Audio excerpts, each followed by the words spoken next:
Games, where I talk about whatever, um, you know, enters my mind to talk about. My awesome hot glue gun, maybe. It separates from the charger. And of course, I mean,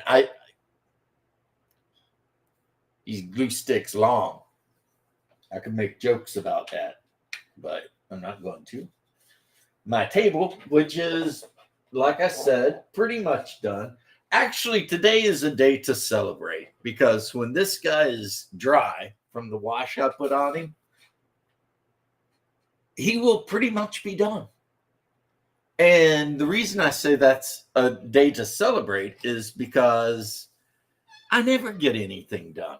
You know, that's why I have 50 freaking war bands for every skirmish game because I just never can quite seem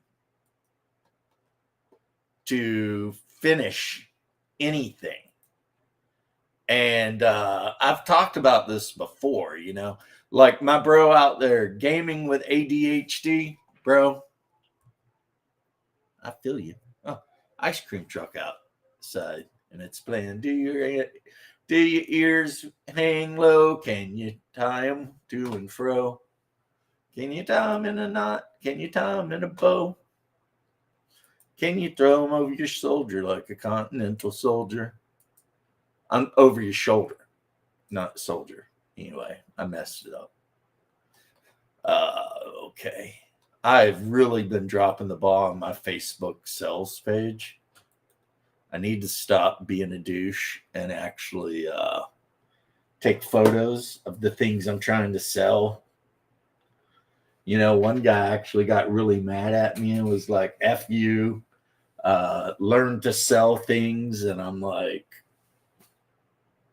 because it's like, guy, I got a lot of stuff going on. Not really, but I have a hard time paying attention to anything. That's true. And two, I'm not a merchant. I don't know how to sell things. This is the first time I've ever tried to sell things. So cut me a break. I didn't tell him that because my stance, show no weakness ever. He wants to talk some shit, fine. I'm just like, I will ignore you. I built some custom Prussian shock troopers.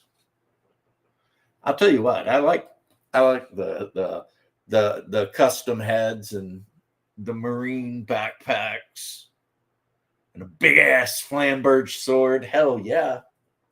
Hell yeah. It's time to chop some tanks. So that's let's see, 1, 2, 3.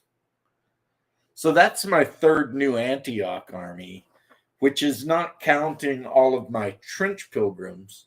Fourth new Antioch army, because let's not forget that I need to finish these bad boys, but I have the Vatican Rapid Response Force over here. These guys, there's only going to be about 6 in the warband, but all of them are going to be just geared out. I mean, you don't get as much points to spend. You only get 500 points to spend, but you get an extra amount of like submachine guns and various other weapons. You actually get what's it called? To start the game with glory points so that you can actually get some of the special equipment right off the bat. What is up? Hey, buddy, what are you doing? Well, I was bragging that I think I finally managed to get a miniature done. Woohoo! And now I'm getting ready to. These are 3D prints. I'm getting ready to drill a hole in the back of this bad boy so that I can put the flag on. This, of course, is base coated Crab Clan Samurai with Tetsubo. And since I had printed 3 of them out, I had to do weapon swaps. So no Tetsubo, big freaking sword or axe. That's the axe, yeah. Because, the Crab Clan will use axes. And That's then what they because want. L5R is kind of a mix between all the different Asian stuff, samurai with giant dao, which is actually a Chinese weapon, but who cares? Yeah. So, yeah. And I have all my little flags here that I'm going to be able to put on their backs. I've got a ton of these. These are like 20 years old, too. I might actually dig out some of my Dragon Clan mechs and put freaking, like the Hatamoto, put a freaking banner on him. That'd be kind of cool, right? Mm-hmm. So what are you doing? I'm all kind of home alone. The pup is here with me somewhere. But the wife went to get her nails fixed because she's had the same nails since Christmas and, you know, they break. I don't know why she bothers, but Because it makes her feel pretty. yeah, I guess.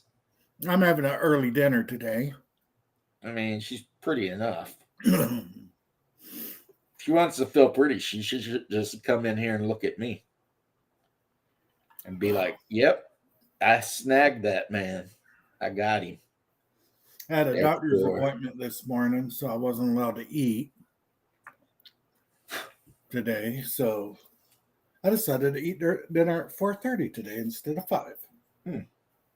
yeah, I got a doctor's appointment tomorrow. I got to be in the car by 11:30. That's when the car will show up anyway.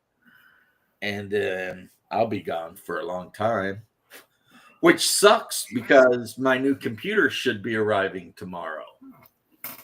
Nice. Yeah, I bought another Acer like this one, but it's the brand new one. So it was $500 and something on sale, right?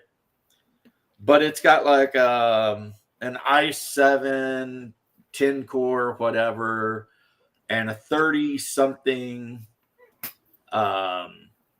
graphics card and 1 terabyte of onboard SSD. That should run that game you want to play.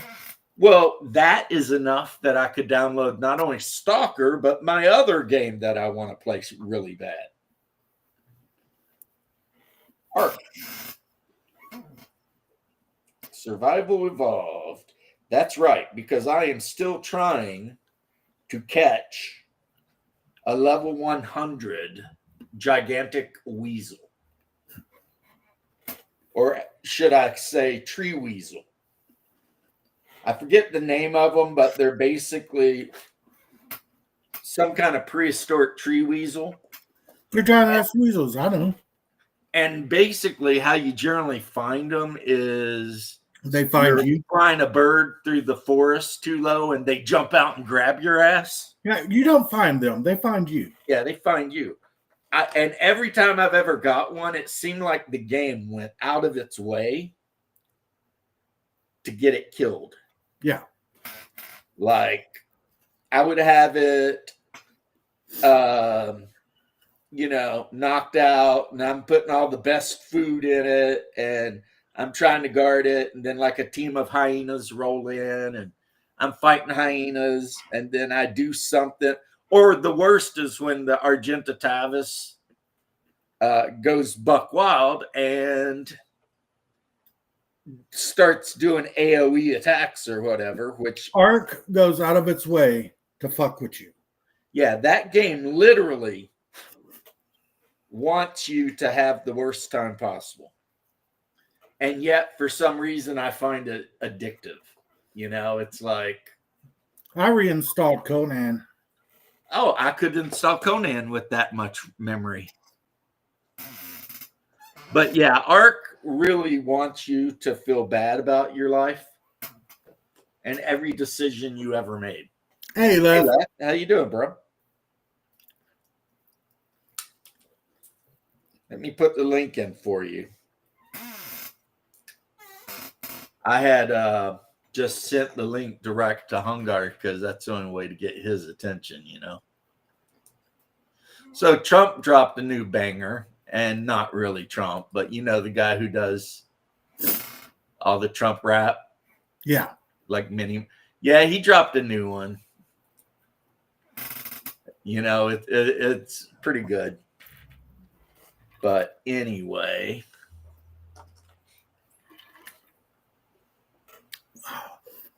Oh. so I still can't get into Crunchyroll. You know the password. You know the login. You're going to have to private send me the login because I don't remember. Don't say it, but I don't remember.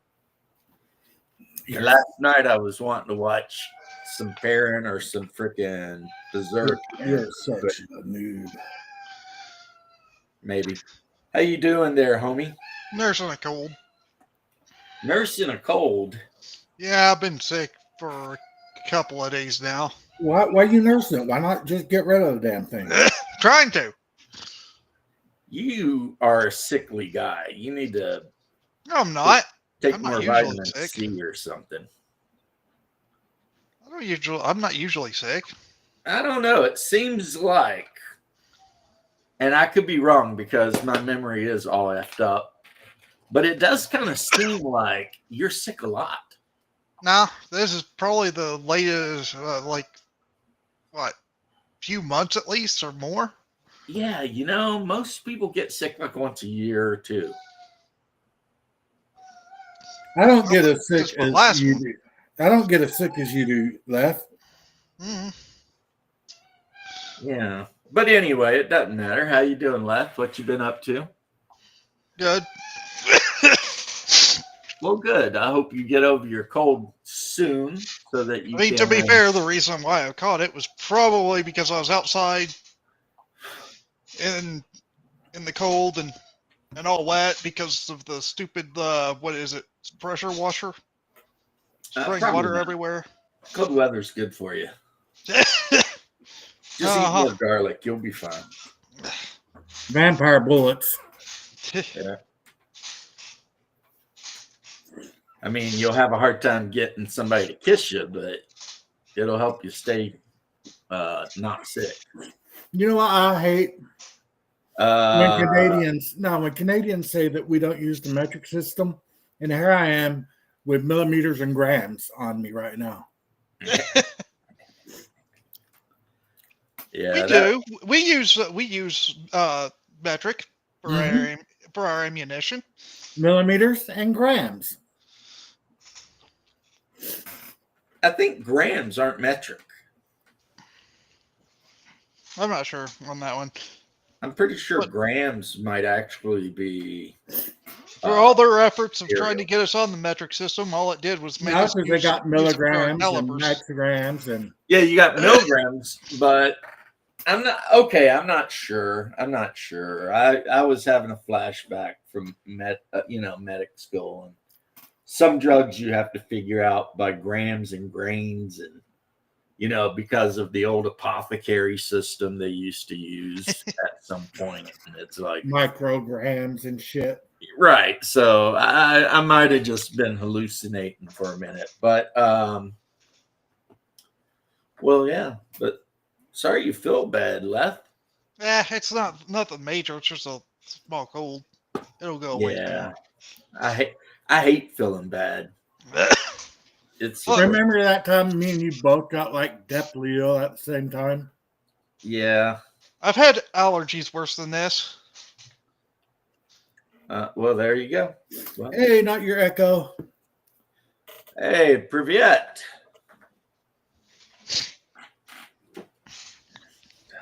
Especially that one time where I was in the house while we were doing my dad was working on the floor like years ago. Not your echo is my Domo boy.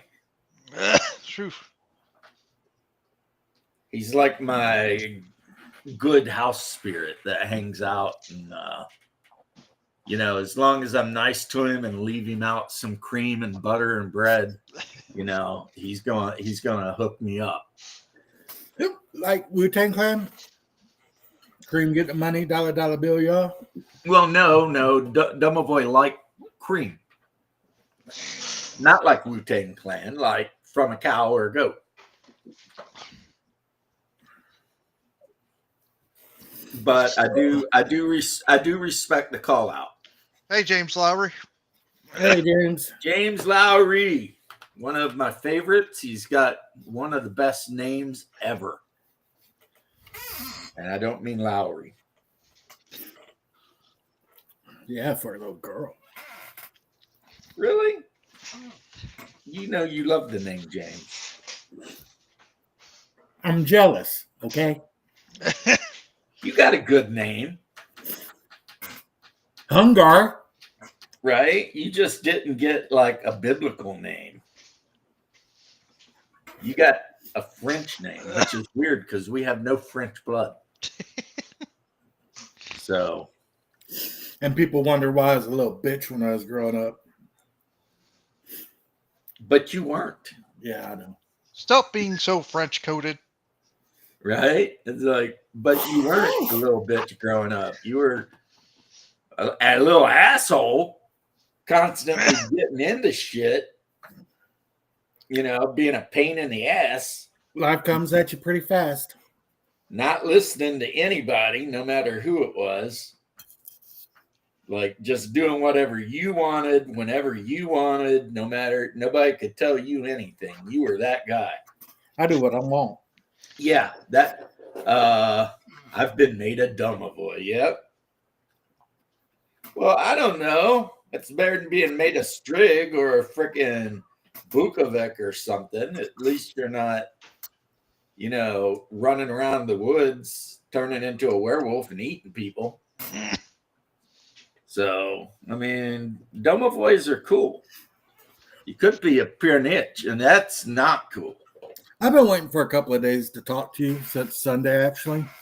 Oh, yeah? What's up, homie? When did you decide to make my vampire character David Bowie? When you described him, Without telling anybody. you described him to me, and I'm like, that's David Bowie. So the real question is, you subconsciously made your vampire character David Bowie, which is actually kind of cool. Could be worse. Could be Keith Richards. I mean, yeah, but I mean, if you're going to base your vampire character on somebody, Ziggy Stardust is a pretty good one, especially if you're trying to be a Toreador or whatever. I mean, you know, Ziggy played guitar, right? Yep. Talk about gaming. I mean, my gnome's getting into a murder mystery. Oh, nice. Is it How a about mystery yours? why? Are you the murderer, and is it a mystery why they don't know it? Yeah, Well, actually, I'm a ask suspect, but not the murderer. I was going to ask that, Hungar. I was going to be like, did you do it? I didn't, Yeah. but they think I did, or somebody's accusing me of it. Well, you know, Okay, if they're going to accuse you, just own it. if you're playing in a medieval setting, you can always challenge them to a duel by combat. And if Be you're like, yeah, I did it, and I'd do it again. you can hire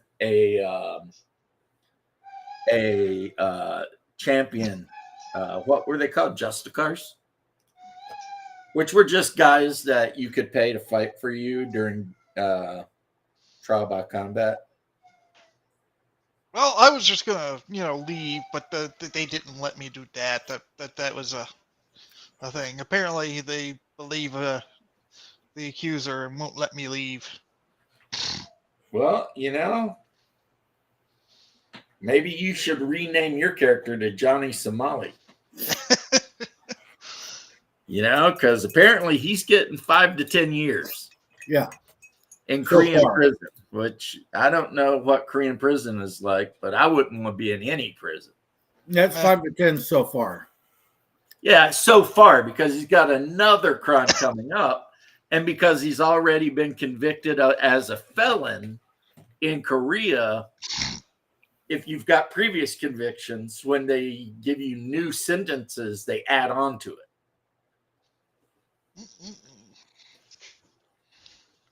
Plus the fact that he's still going online and talking shit about Koreans and the judge and stuff. Oh yeah, going online and talking about how the judge is a piece of shit and stuff. And it's like, they know. I mean, they're watching everything you do. The Koreans refer to that idiot as the Golden Goblin.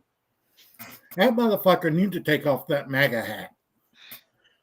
He's only doing that, I guess, because he's hoping Trump's going to help him. Trump don't give a shit about this crazy dude. Yeah. It's like, if you're thinking Trump's going to like go to bat for you against South Korea after you did all that shit, you are insane. The only bat Trump's going to do is give them a bat to beat him with.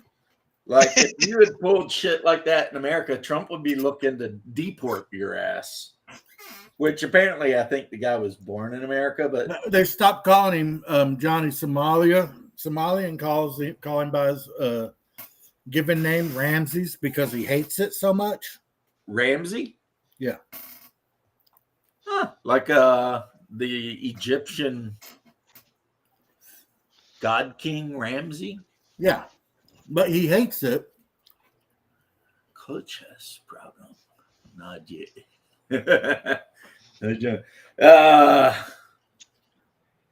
I was going to say to the gnome who committed murder, yeah. I didn't commit murder. It didn't happen. Well, what you do is you do commit murder just to throw them off. Go commit another murder just to throw them off. I don't know if that would work. Somebody to commit murder while you're in a very public place. That away, they'll be apparently like, there were already a bunch obviously of couldn't have been the gnome because he was here.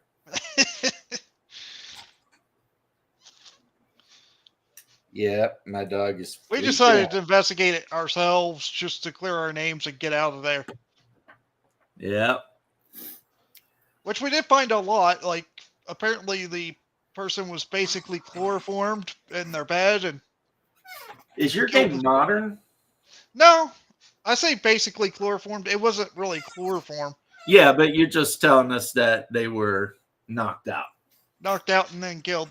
And then drug out in a very gruesome fashion, strung up.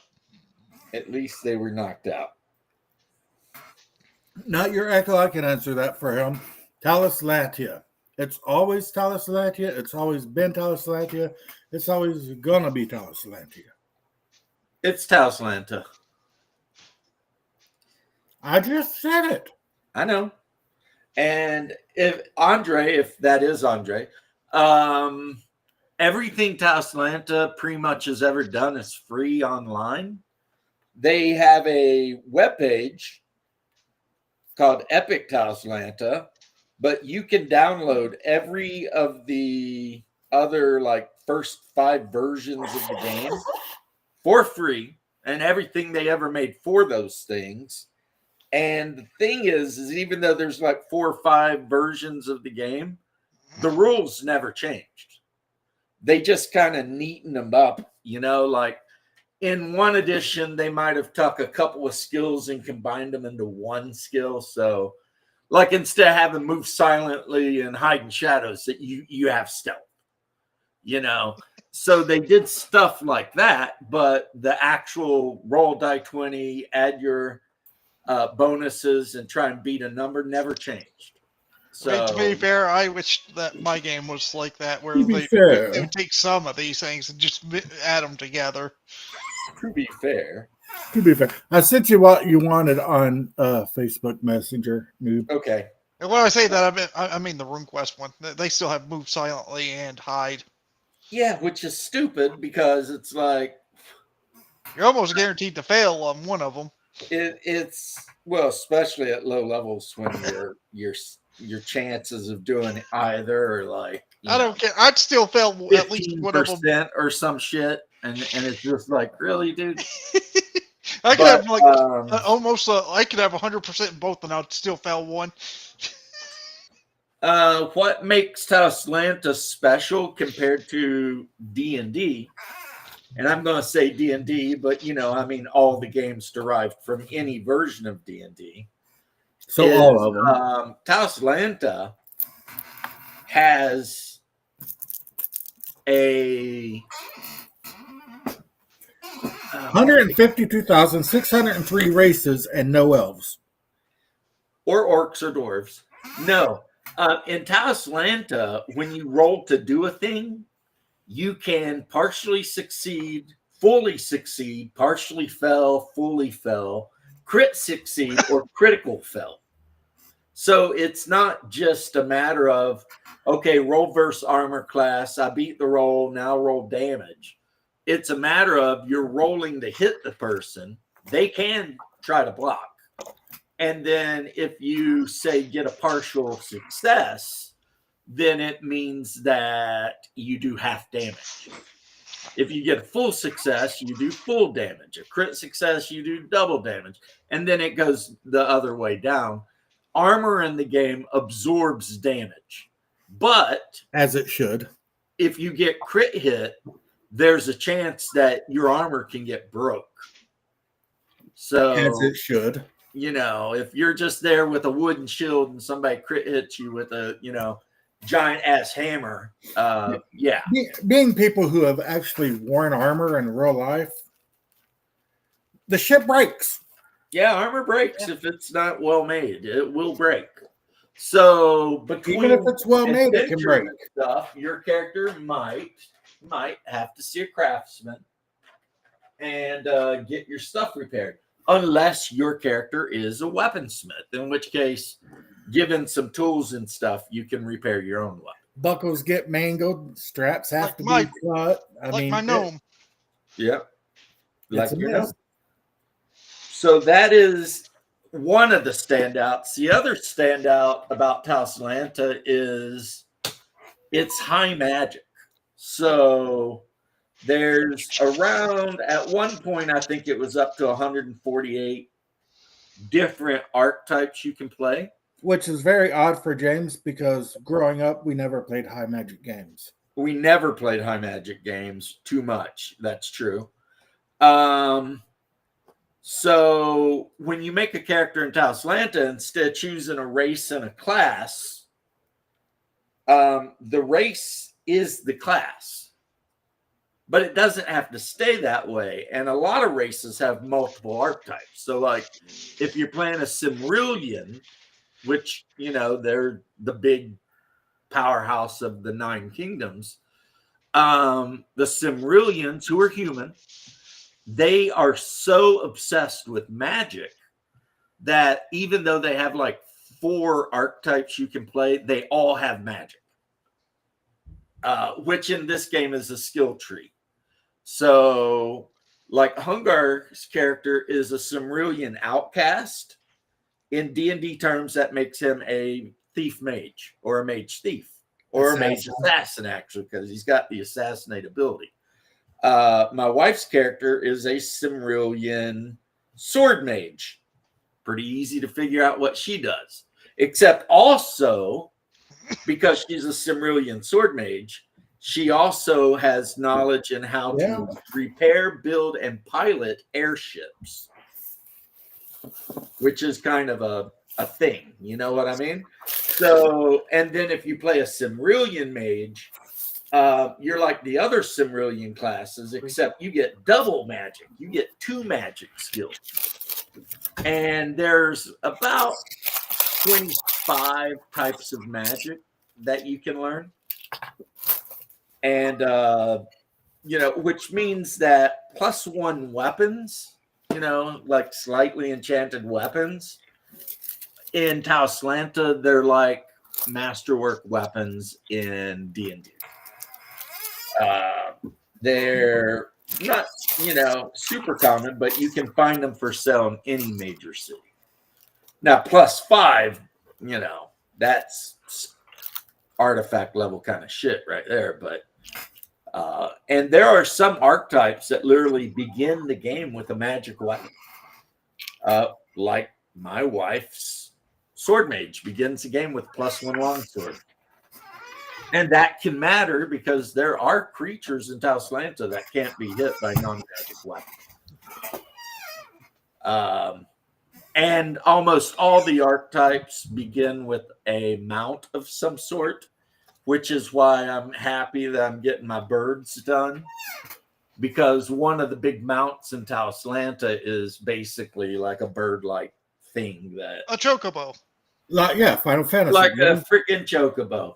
But another thing that they do, and I've got them up here. Well, let me reach. I'll reach and grab one. I need to paint these, and these will be really easy to paint. I just haven't done it yet. I forget what they're called. But yeah, this like an equus.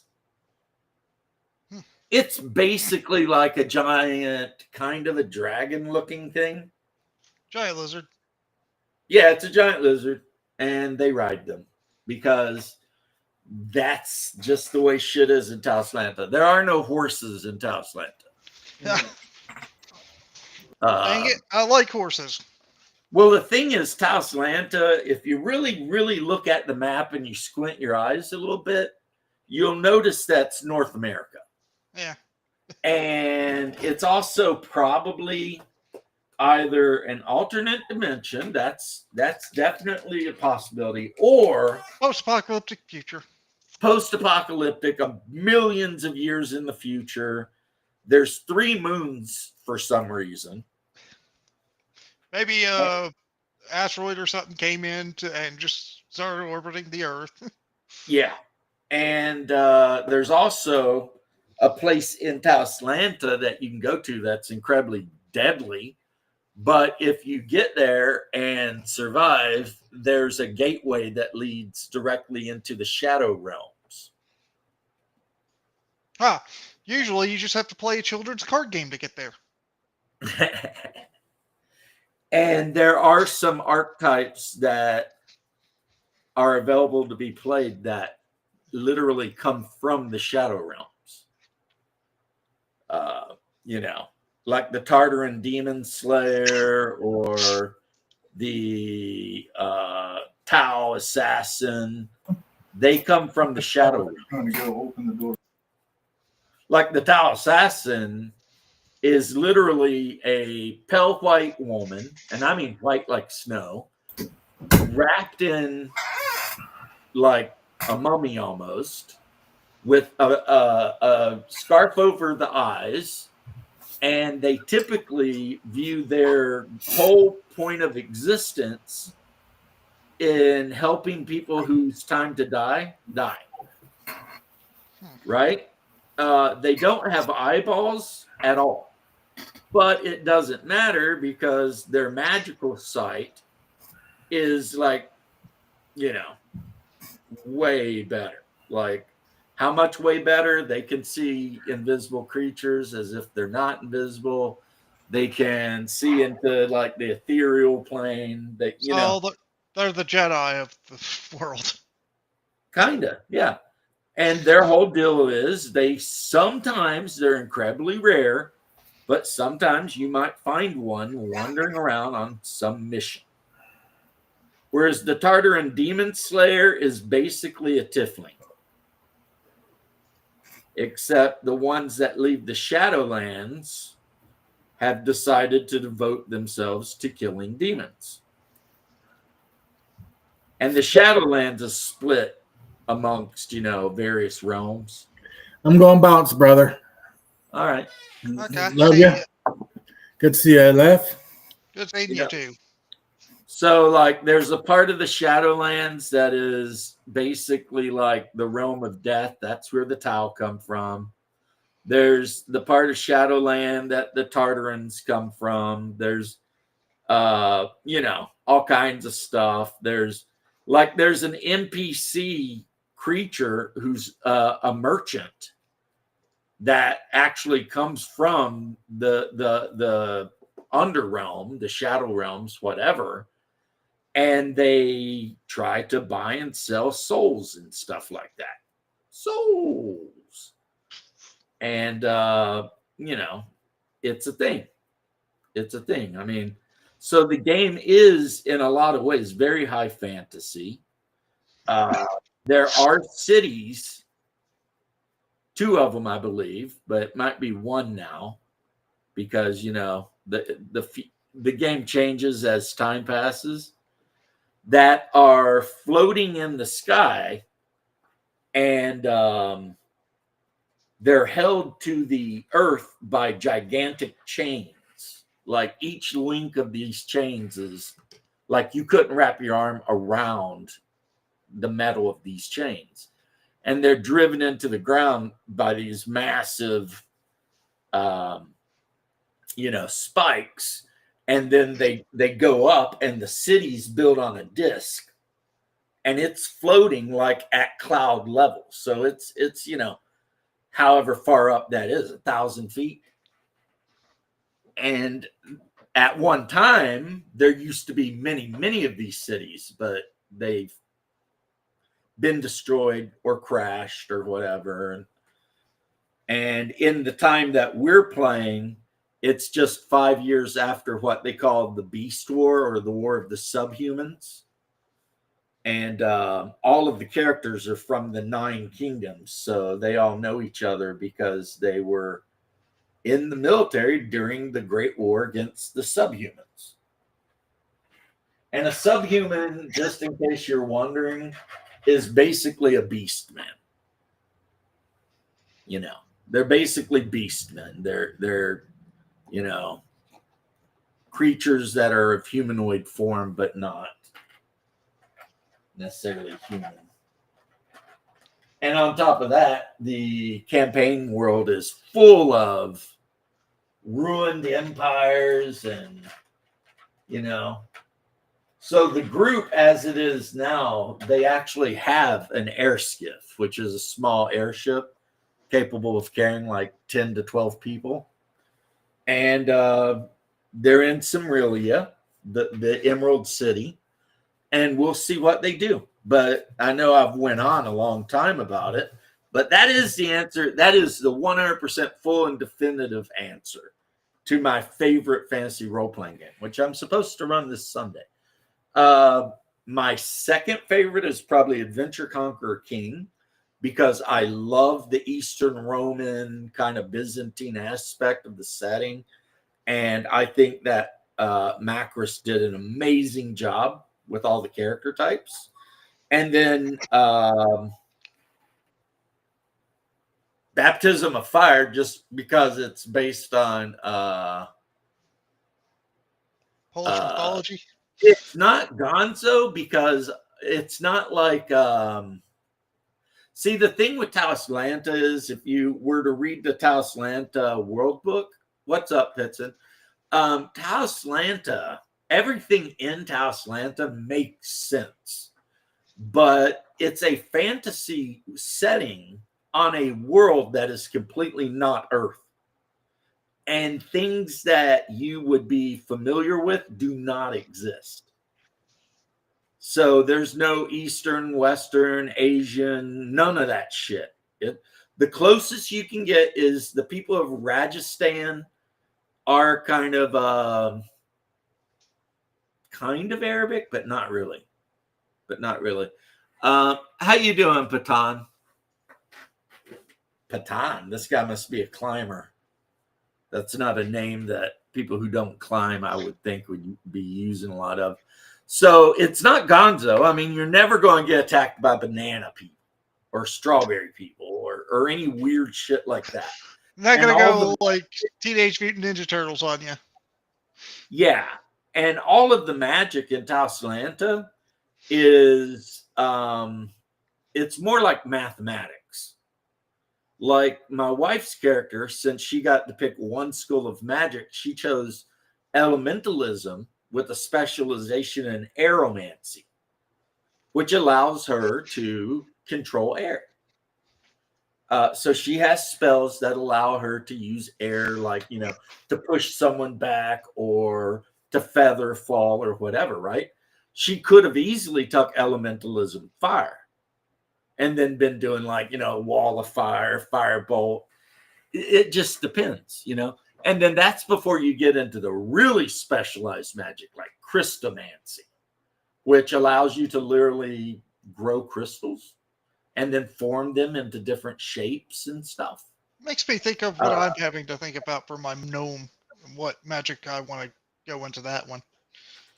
In Taoslanta, the gnome can have a sub or an archetype, which is the gnomekin Yeah. crystal dancer. And that is like all they do. They got a pickaxe. They can swing pretty good if they need to. They're not weak. I'm going to need the school of magic to enchant things, so that's what I'm trying to think about. Well, here's the thing, though, Left. Every school of magic gives you the ability to do enchantment. It's part of the school of magic. Yeah, I know. Not the same setting or system either, so I'm just thinking out loud, I guess. So if you're in Taoslanta and you're a mage, you automatically get the enchant item skill for free. And you get potion making too. It's part of the school. But, in order to do certain things, you have to, 1, have ingredients, and 2, make skill checks. So, say you're a gnome crystalmancer and you decide you want to grab some crystal from your homeland, which is underground, and stretch it out into the blade of a sword and then enchant it so that it's hard as steel, you can do that. But it's going to take a couple rolls. And that's why the people of Dern, which is the Gnomekin Kingdom, a lot of times they're all armed with crystal weapons because the crystalmancers make crystal weapons. And crystal weapons bonus is they ignore a point of your enemy's armor absorption. So basically they're armor piercing 1. They don't get a bonus to hit or anything, but they're so razor sharp that, if you're wearing leather armor, forget about it. You're eating it, But that's Taoslanta. Adventure Conquer King, I feel like, is wide stream enough that people should just know about it. If you want to play a more classical fantasy world, but set during the decline of the Roman Empire, especially the eastern part of the Roman Empire near Constantinople, Adventure Conquer King is your game. And the setting's amazing. The game's amazing. Damn, I like so many fantasy role-playing games, though. That's, Yeah. It's like me complaining about, I finally got a miniature done. I've been painting for like a month. I finally got a miniature done. I'm pretty happy. I don't know where I put it. Oh, it's right here. I showed it to you guys earlier. Here he is, actually. It's a chocobo. A blue I know chocobo. he's much darker. He needed his, a little bit of a highlight. Yeah, do they come in blue? Yeah, Chocobo? yeah. Chocobos come in a lot of colors: blue, yellow, gold. I've seen yellow, green. So anyway, red. yeah, basically it's a chocobo. But yeah, Patan, I'm good. I'm hanging out. My wife is getting her nails done. My Pomeranian's losing his mind because he does that every time she leaves the house. And I am working on Trench Crusade and random miniatures. Like these guys here, they're actually Star Wars figures. Yeah. Starts with an N. It's like a Nexu or something. But in Taoslanta, they're Force Devils. Because, unfortunately, you end up having to do a lot of substitution for the monsters in Taoslanta because no one ever stepped up and was like, I'm going to make a bunch of the Taoslanta monsters. It just never happened. It just never happened. Like this guy right here that I actually need to paint at some point. This is one of the players in the group. Yeah. The Muse. And the negative for him is he can't speak. They don't speak. They communicate through telepathy.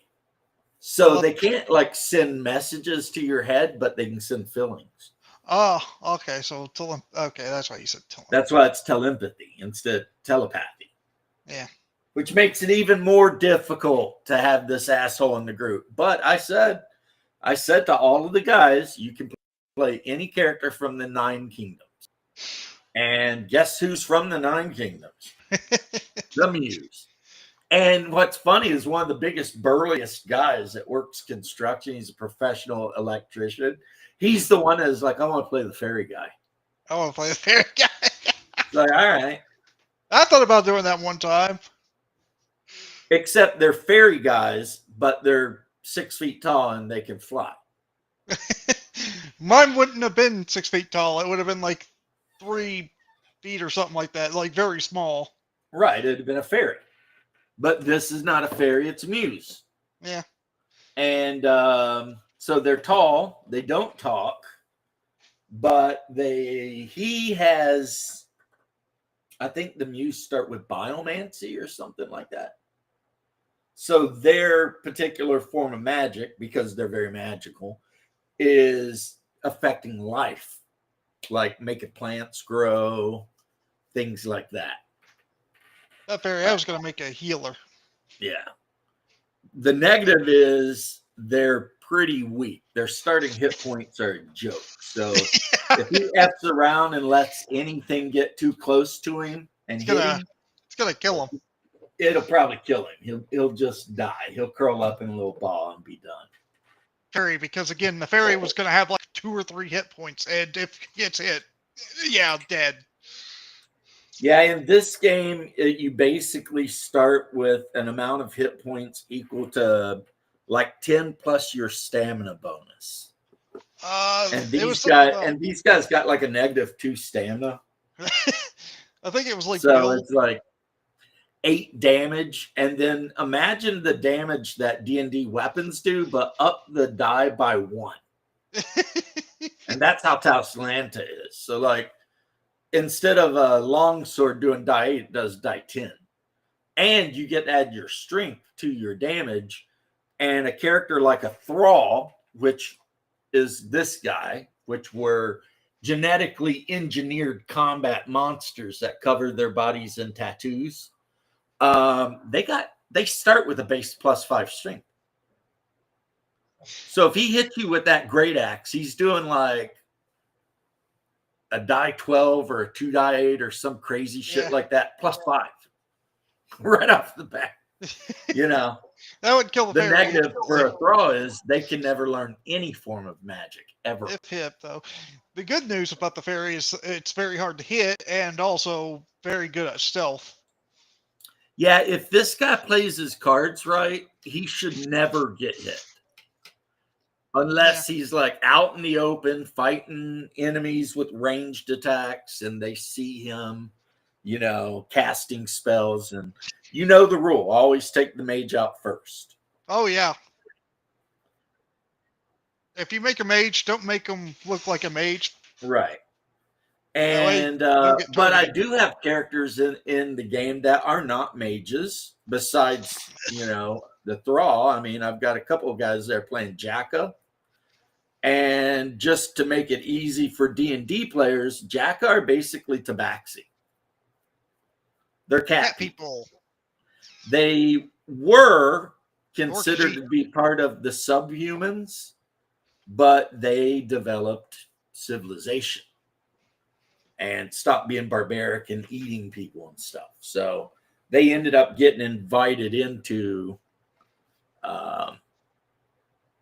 the rest of the civilized people. And both of the Jacka are bounty hunters because Jacka are really good at tracking people down and stuff. Which means they get no magic, but they're really good with various weapons. Because in this game, to be good with a weapon, I mean, you have to have a skill in that specific type of weapon. It's not like you can just say, I'm a fighter and I'm good with all weapons. It's like, no, I have skill plus whatever with sword.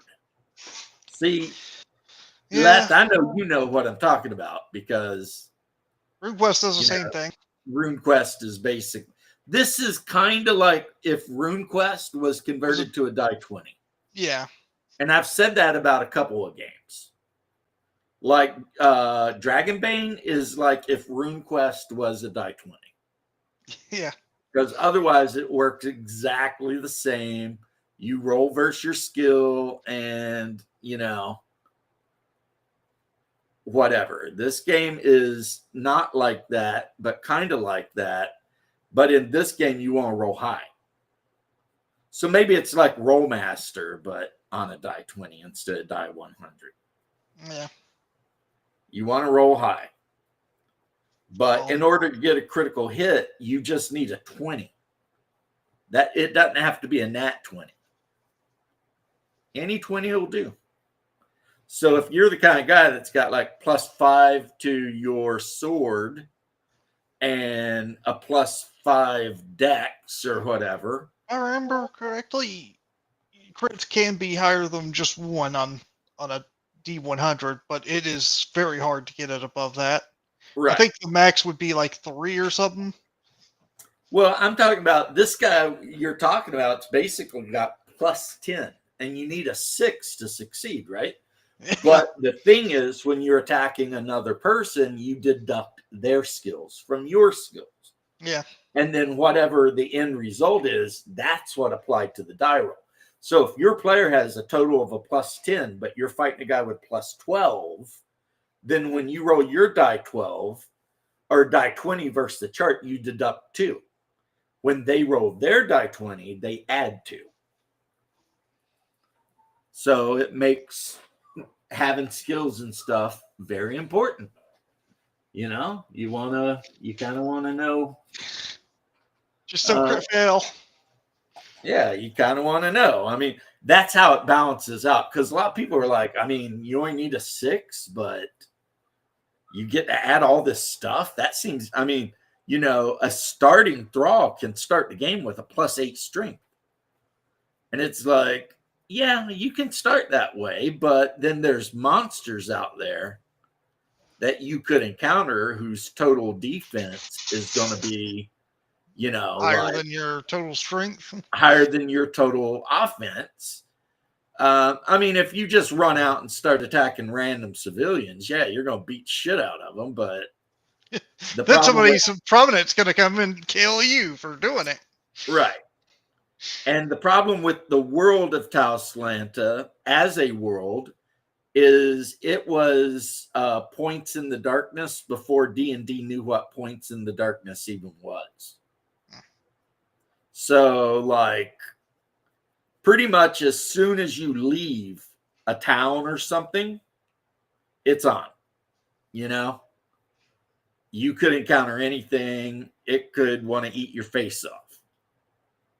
And there are monsters in the game that absolutely would eat your face off. And there are creatures in the game that technically aren't monsters that would...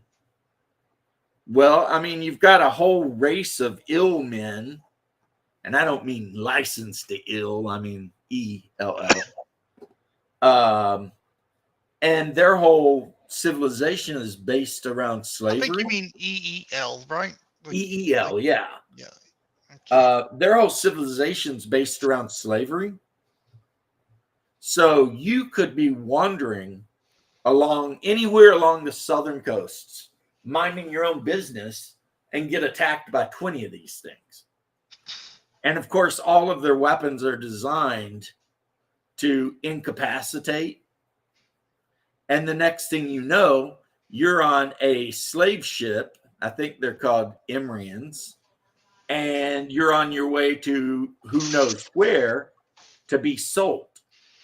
Now, if they take you east, good news. You're probably not going to die. But if they turn around and start heading west with you, bad news. They might be going to these islands that are ruled over by these demon kings, in which case you're probably food. Either way, you probably want to get off that boat as soon as possible. But then that's a whole different a whole different kettle of fish, as they say, since you might be in the middle of the ocean. Well, the good news is Emrian ships tend to follow the coastline, so maybe you won't get ate by some gigantic, horrible thing as you're trying to swim to the coast. But anyway, that's enough of that. Or maybe not. If you want to hear more, I'll tell you more. But like I said, everything I've told you, you can download the material for free. I'm just going off memory, guys. This is just memory from having read every edition of the game. I even kickstarted the latest edition, finally got all my stuff, and actually just sent a message to the creators asking if they will be making any STLs or anything. Because they made STLs, but the STLs, while some of them are useful, like the Thrall, even though you could just buy a Goliath figure that's bald and paint it up like a Thrall and be 100% fine. I think I've even made some videos on my channel where I show how to convert random D&D miniatures for use in Tauslanta. Like, if you want to play a Jaka, buy a Tabaxi. Painting black, because Jaka are typically black, even though some of them have white stripes. And guess what? It's a Jaka. Yay! If you want to play a Cimmerian by any human wizard, painting exactly however you want, and then make the skin just ever so slightly green, because they have very pale green skin. And their favorite color is green. And I don't know. That's just all I can say about that. And that's all I can say about that. Like right here, I've got this Tabaxi Paladin, I think from Reaper. That's going to be one of the Tabaxi Manhunters, because the character spent all of his starting money to get better equipment. So It's not a bad idea. ordered the printer today, going with resin. Well, depending on the resin printer you got, you will be able to make beautiful miniatures. This guy right here and his tree stump base were all made on my Elegoo Jupiter 3. And that thing prints in like 8 to 12K. So you can make miniatures that look better than the miniatures you can buy from most companies. How you doing, Mobius? Hope you're not freezing to death.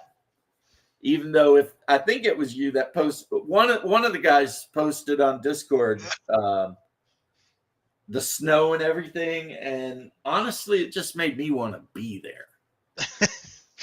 Like, I saw all the snow and everything, and I was like, "Yep, I really would love to be there right now." Well, it's the opposite for me. I see the snow and I'm like, I'm glad I'm not there. I would be rolling around in it, like piling it up on me, burying myself in it. But that's because I'm a weirdo and I love snow and I like being cold. Being cold does not bother me. Mars 5, nice. All that means is you'll have a little difficulty if you want to print anything really big, but they're so easy to take care of, so cheap to run. They print really fast. So if you're wanting to like print Battletech figures or miniatures for role-playing games, dude, you can print like 10 at a time. So, and that'll take you maybe 2 hours, depending on how fast the 5 is. I started with the Mars 1, and I've worked my way up through the Mars before I up to the Jupiter. On one weekend, I remember I printed like 130 figures. And it wasn't even that much resin or anything. It was like 2 liters of resin. And I printed up like 130 Battletech figures. And it was just like, this is cheating,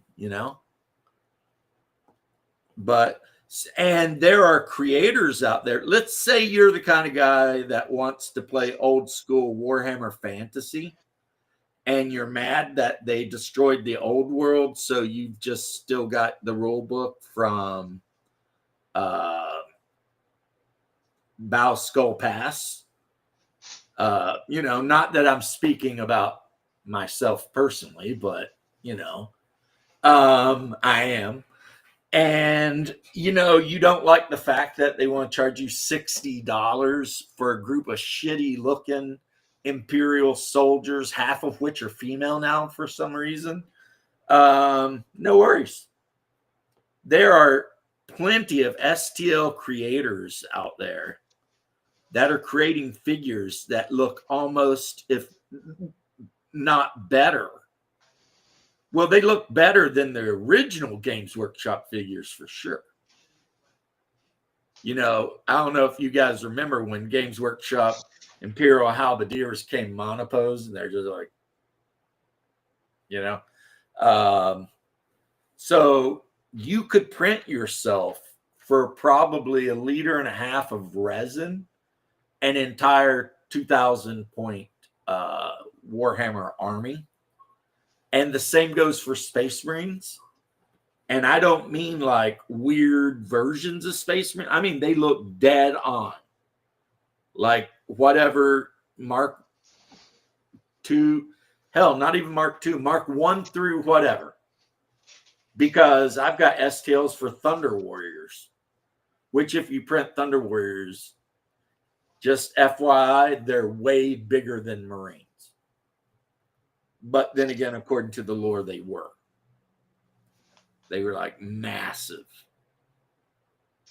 Of course, they had to be destroyed because they also were genetically super unstable and had a tendency to go insane. I wish I had the space to print things.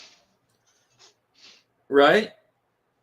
Well, the good news is a lot of the newer printers, like that Mars 5, has probably got the built-in carbon thing that, helps with the off-gassing and stuff like that. It still and doesn't it's help. small enough that you could set it on a desk. Yeah, if I had space on my desk at least. Maybe Like a find lot of TV. people literally keep their printers inside the house. I'm lucky. I have a garage. So I've got a printer farm out there. I've got 2 Mars Pros and a pair of Jupiter 3s. Or not Jupiter, Saturn 3s. And I was thinking about up into a Saturn 4, but instead I saved up all my money and bought a new computer so that I can finally play a Ark, game. Survival Ark, which I love, and Stalker 2, Cheeky Breeky. Cheeky Breeky. That's right. And the computer I'm on now would play both games, but it's only got 300 gigs of memory. And I tried to get a, this is funny. This Cat Warrior Shield, the device is a ball of yarn. That is kind of hilarious. And so I, at the,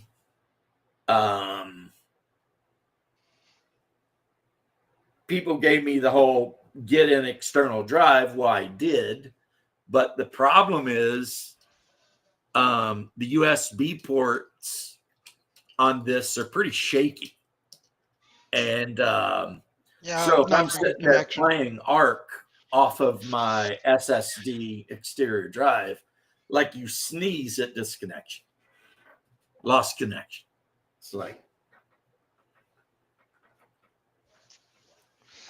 in my opinion, it's absolutely the worst. I hate it. I just wish I was able to clone my hard drive to the SSD or the NVMe drive. Yeah. That one was annoying.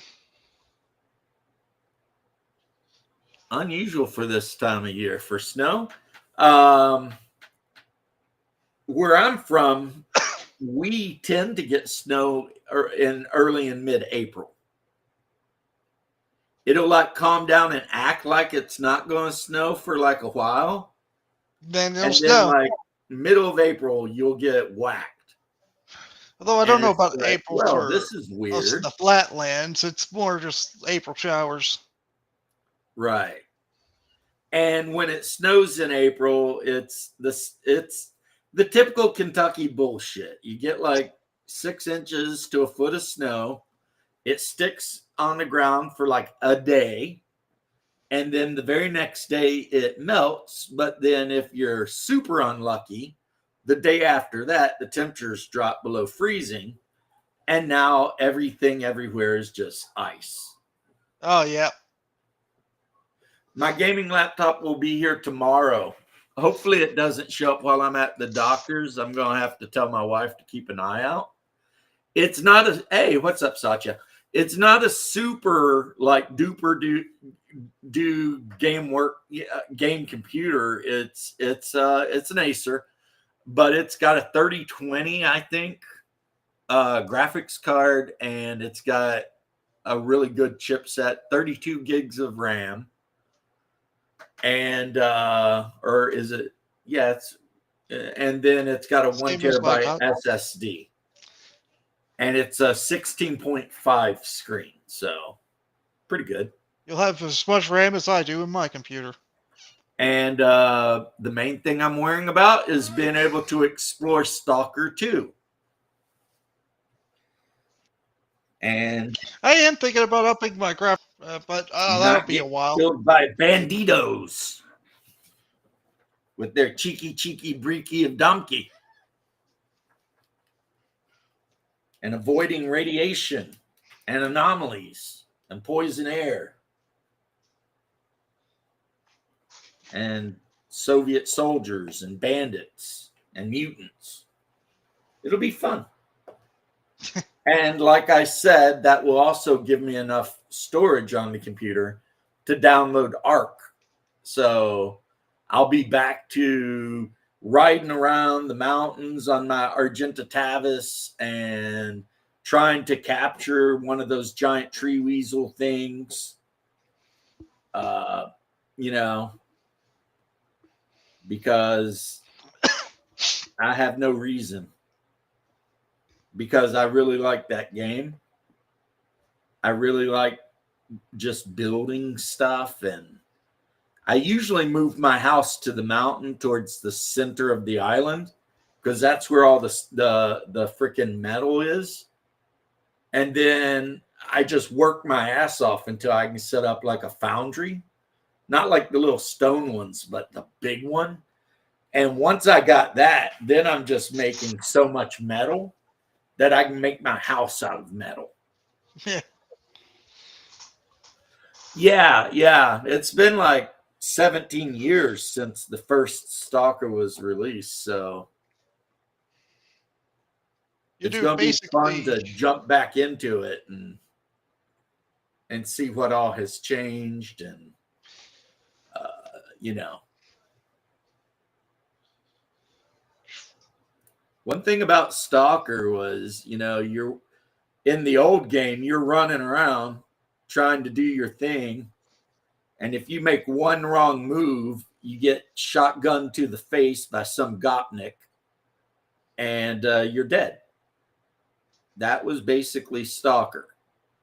If you were in a compound, an area with buildings, and you just was running around like a crazy person, yeah, it's a 30 something, but yeah, you start running around just willy nilly. And Stalker in the old days, yeah, you were going to run into some bandits or something. They were going to cheeky breaky your ass right off the face of the earth because, I mean, you're not a superhuman in that game. And if somebody unloads a 12 gauge at you at short range right to the dome, guess what? You get to be dead. And it's like, interesting. So, yeah, you look around corners and you creep because so many of the things in that game can just absolutely kill you. Can and will kill you. Can and will, without even like questioning, should they? Is this a good? No, they'll just kill you. You'll just be dead. And then you'll be like, well, damn. And no one will care because that's how it is in the zone, man. That's just how it is.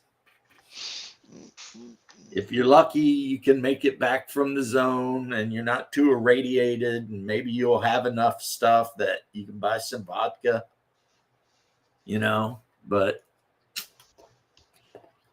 otherwise, hell, sometimes I think about loading up Metro 33 again, Yeah, you can improve your character, but I mean, a 12 gauge to the face from some Gopnik hiding behind a wall still do you. I mean, it's hard to get immune to that. And most of the enemies in that game, they are damn fine shots. It's like you don't want to like risk it because It's like they're using game bots or something. yeah, it's like those dudes know how to shoot. They're not even joking around, You walk around the corner, they have got you beaded in. And then they will kill you and steal all your shit because that is their job. That's what they do. Will I stream it? Yeah. Before I restarted my channel out of boredom, there were streams on my channel of me effing around in Ark. The only dinosaur in Ark I never captured, and I mean on the land because the ocean scares me and I don't go into it, was the actual Gigantosaur or whatever. I know how to capture it. I'm sure if I really wanted to, I could capture it, but I never really did. But when I played Ark, man, I never finished the island. That's the thing. I'm not the guy to look for if you're looking for like a game pro that's going to help you like complete the island, because I was just constantly building bases and exploring stuff and running around and Kind of like what I do in Pal World. Yep. Like, so I know that you're supposed to put together a specific team of dinosaurs. There's a couple of options. And if you beat the main bosses on the island, then you can go to some other place or something, right? But I like the island. And I don't want to leave. I want to just kind of hang out and farm vegetables and have a pet, whatever the velociraptor is that's really small, but you can have it right on your shoulder. Yeah, that's the kind of shit I'm into. And then, usually the only time I go into the ocean is if I've got a baryonyx and I need oil. Then I'll swim my baryonyx off the coast to where I know there's oil deposits, and I'll grab some oil. But other than that, I view Ark really, and when I had my own server for a while because I had a bunch of friends that played too, we all viewed Ark as just like a survival game. We weren't actually trying to beat it. We were just, building stuff and capturing dinosaurs. Actually, one of my favorite animals to capture in Ark is the short-faced bear. Because that thing, you might not think the bear is cool. The bear is cool.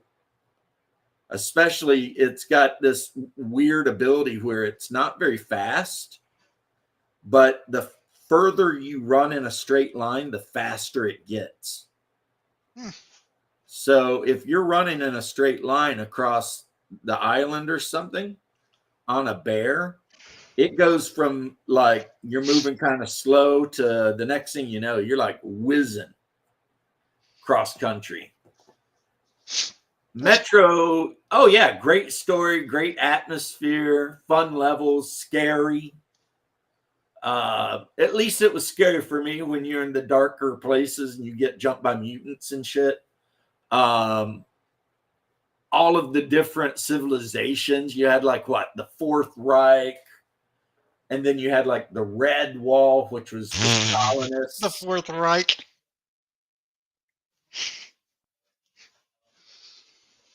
Sorry, you still? Oh, you're muted. Yeah, the whole thing just reset. But yeah, you got the Fourth Reich, which Yeah, you know is what that's sounds like. that's kind of funny because in Hoi 4, I actually done a run where I did make the Fourth Reich in Argentina. Oh well, in this game, they're just in the metro, and they are exactly what they sound like, and they're basically fighting with the Red Wall or whatever they're called, which are the straight up like tanky Stalinist communists.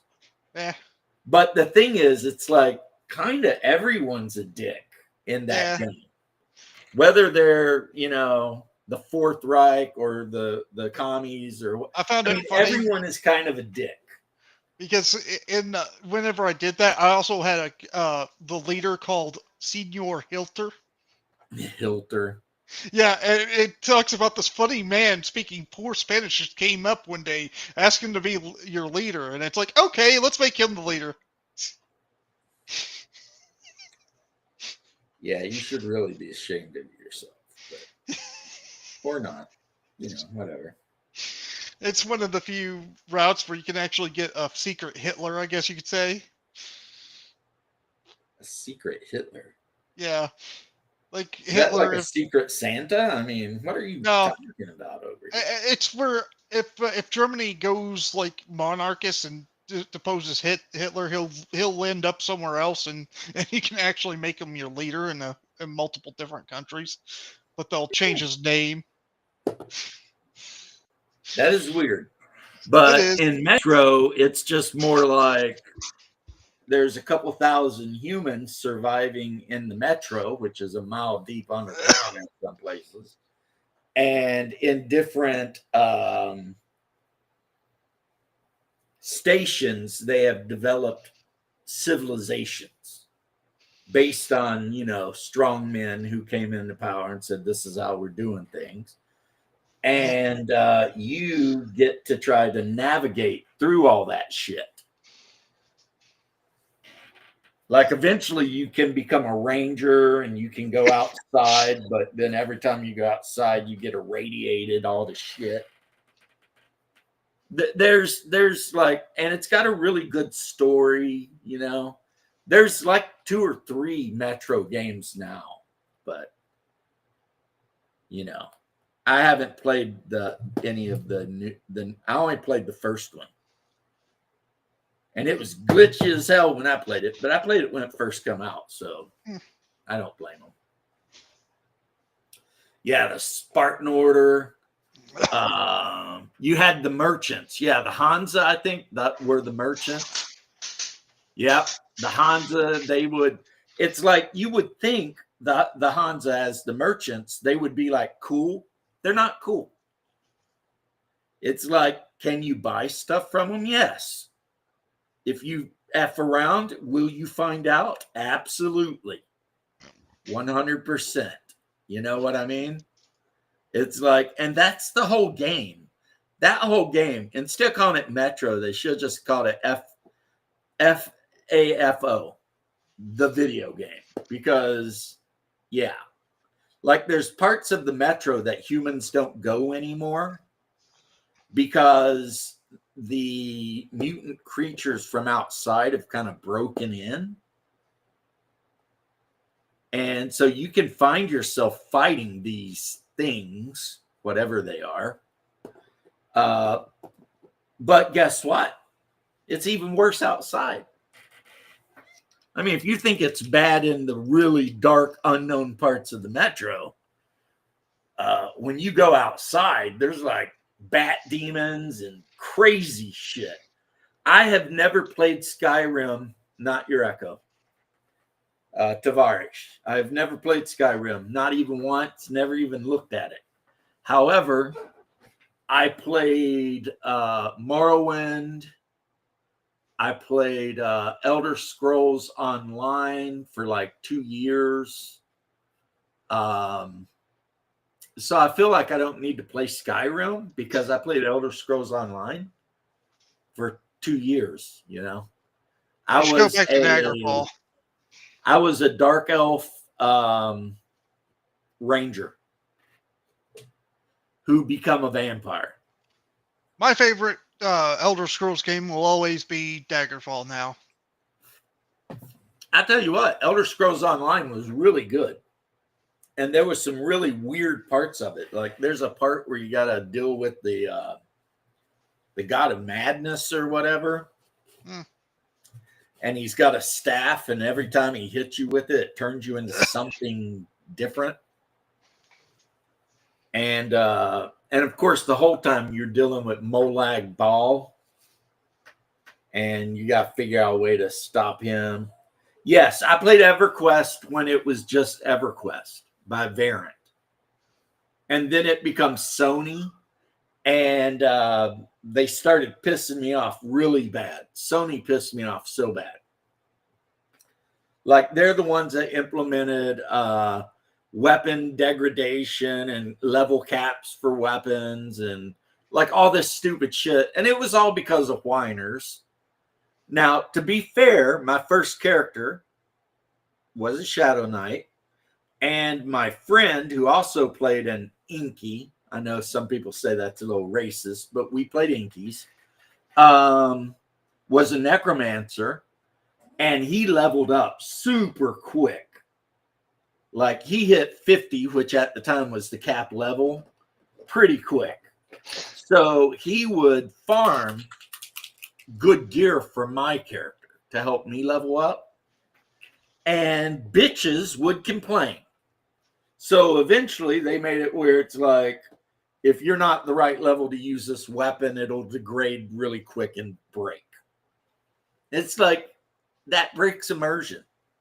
Like, who said this? Like, the gods have decided that if I haven't been a warrior long enough and I use a short sword of Acacia, then, you know, the sword's going to break because somehow the sword knows that I'm only level 20 or whatever. I mean, it was so, I hated that. Now, things I loved, the tunnel that led from, what is it? Common Lands to East Row or whatever. Like, I loved the fact that the community was amazing. There was, like, if you wanted to sell something, you just went to that tunnel and hung out. And you would every now and then you would hit your, I have this thing I'm trying to sell and I want this much for it. And maybe somebody'd run up and buy it or not.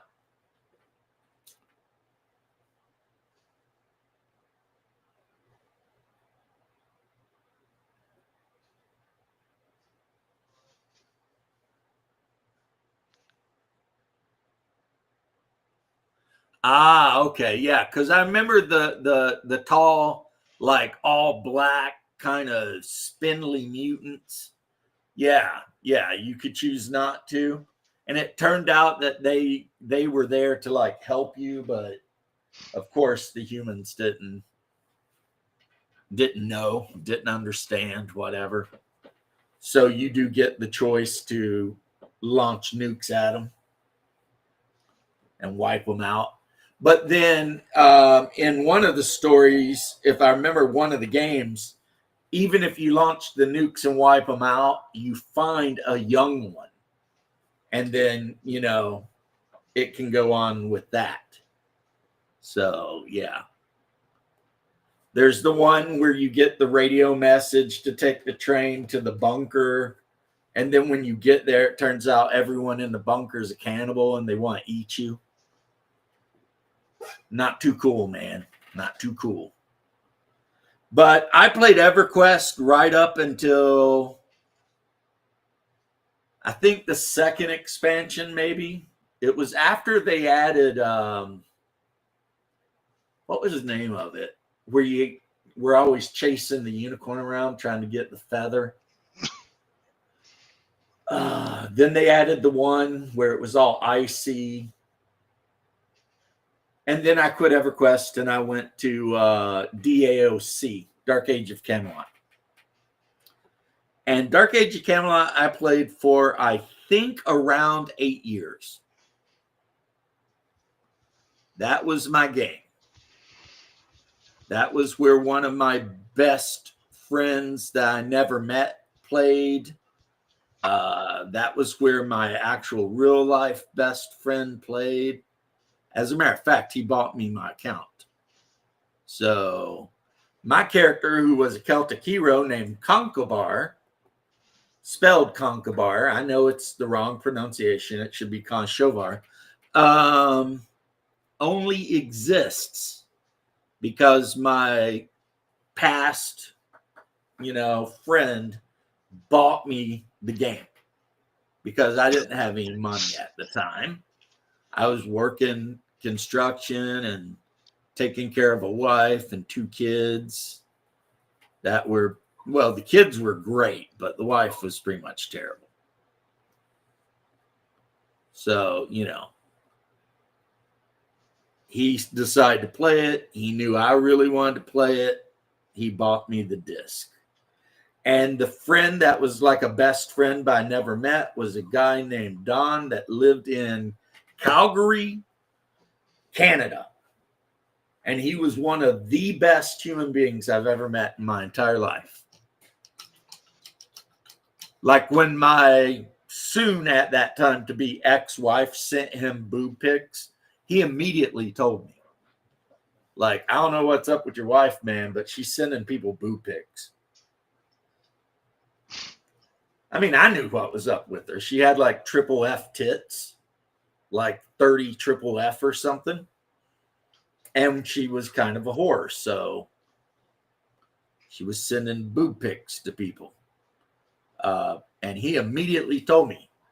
Plus, he led raids specifically to get me the best equipment in the game.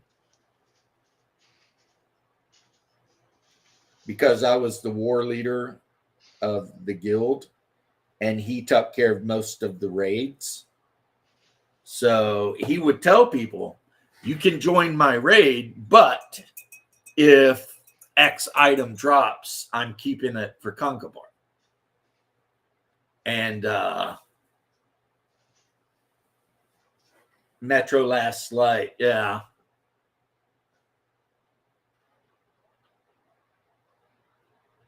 Right. I don't remember any of that, but I take your word for it, doppelganger. But yeah, he was a great guy.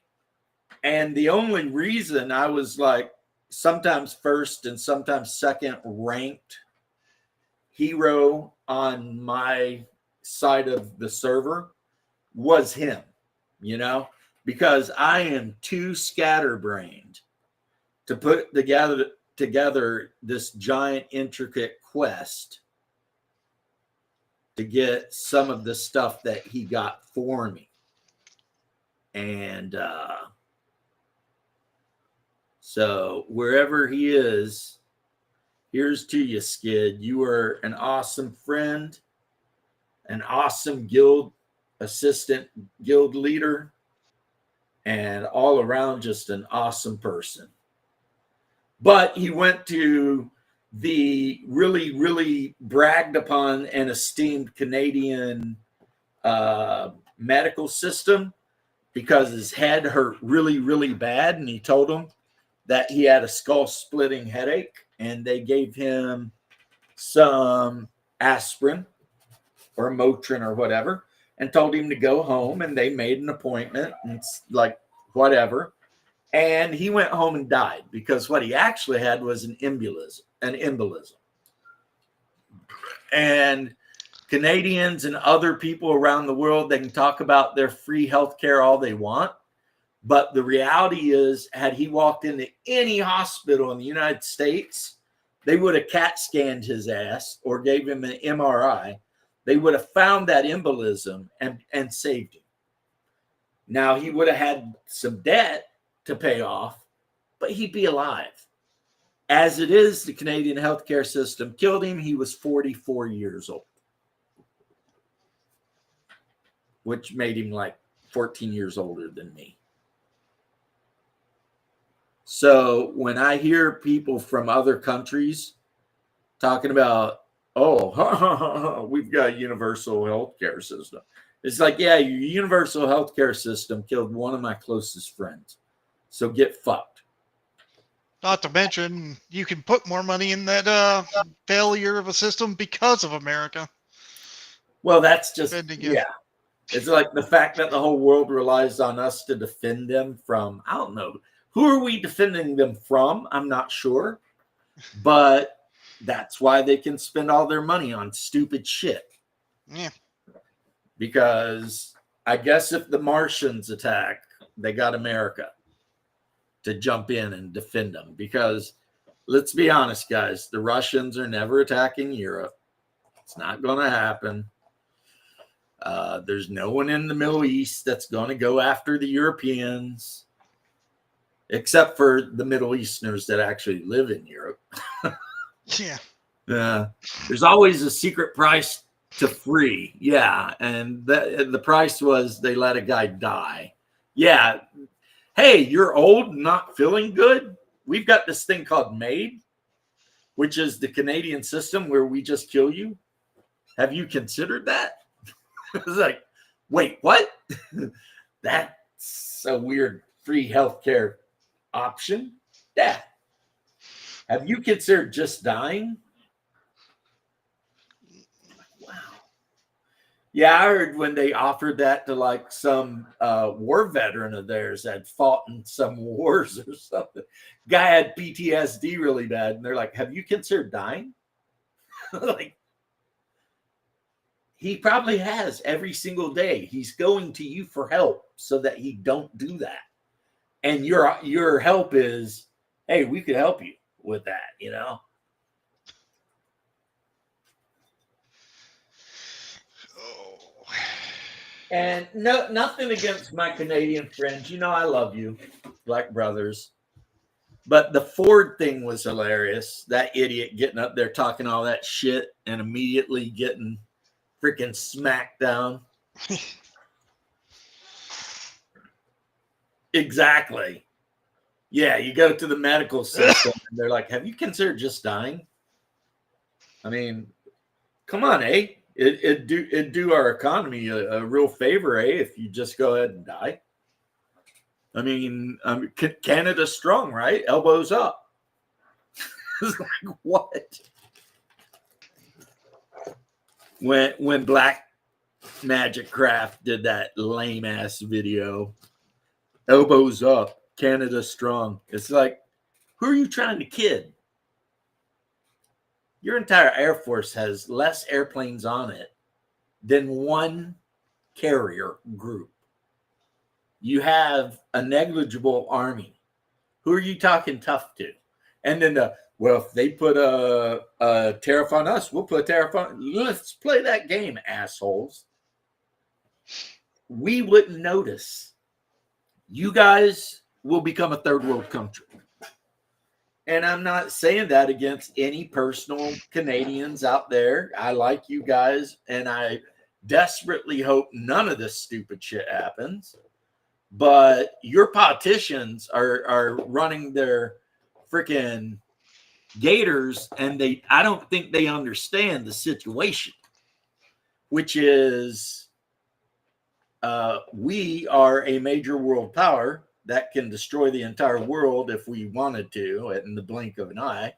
And you guys are the Canadians that live up north of us. The reality is you're like our downsy little brother that we take care of because, I mean, that's what you do. Well, you know, Canada is so democratic, they just appointed their next prime minister. Yeah, I saw that. They're so democratic that they just appointed a dictator. Nice. Good job. Not that we should talk shit, since that's what the Democratic Party did. Yeah. You know, when they decided Kamala would just run for, it's like, hey, we're not going to do primaries or anything. We're just going to let this crazy cackling hyena run. No, So Biden I won can't the take fun primary for and that. then just left and then gave it to Kamala. Right. It's like, so I'm not going to make fun of the Canadians for that. I mean, we've done stupid shit too. But yeah, Ford was talking all that shit about, if we have to, we'll cut electricity off to the people, which is like Minnesota. And of course, the answer back was, well, you cut electricity off. We'll just go ahead and make emergency plans to make sure they get electricity. And then we'll raise the tariffs to 50%. And then he was all like, oh, shit. You know what I mean? Because it was like, It's like, no. oh, well, we're not going to do that, but we're so tough that we've already fixed the issue. He tried to save face, but it was like, Yeah. dude, stop. And I would say that to the whole world as somebody who loves the whole world. Stop fucking with Trump. Because you guys don't understand that guy. You don't know how to deal with him. You're used to your pussy ass crying on stage politicians. Unless you're Russian, you got Putin, and Putin's serious. Or maybe Polish or something. But Western Europe, you guys do not need to be antagonizing the Don, because he will get revenge, because he is thin-skinned. He has the memory of an elephant. And if you F with him, at some point, it might be tomorrow, it might be a year from now, you will get fucked. Count on it. Right? So all of this anti-Americanism going on up in Canada, yeah, okay. I'm fine with that. I live in Florida. I couldn't be further from Canada if I tried, right? And no, we're never invading Canada. That's just complete idiocracy. No, we'll just But let them over there. So worthless. it's like, we don't want you. It would be a net loss for us. I mean, does anybody here has anybody even considered how many people in Canada are on welfare? It's a lot. It's basically like most of the Maritimes. So if we were to get like freaking Newfoundland and all that shit, it would just increase welfare exponentially, right? And so literally taking over Canada would be economically one of the worst things America could do. I think also politically too. Well, yeah. But if we were to conquer Canada, we'd have to institute a law where they weren't allowed to vote for like 10 years or something. Yeah. Until they caught up. But yet you've got these liberal Canadian politicians talking about, we will defend our sovereignty. Dude, nobody's trying to take your sovereignty. No one gives a shit. Yeah, we'd suddenly have, well, see, if we got on Alberta, that would be like another Texas.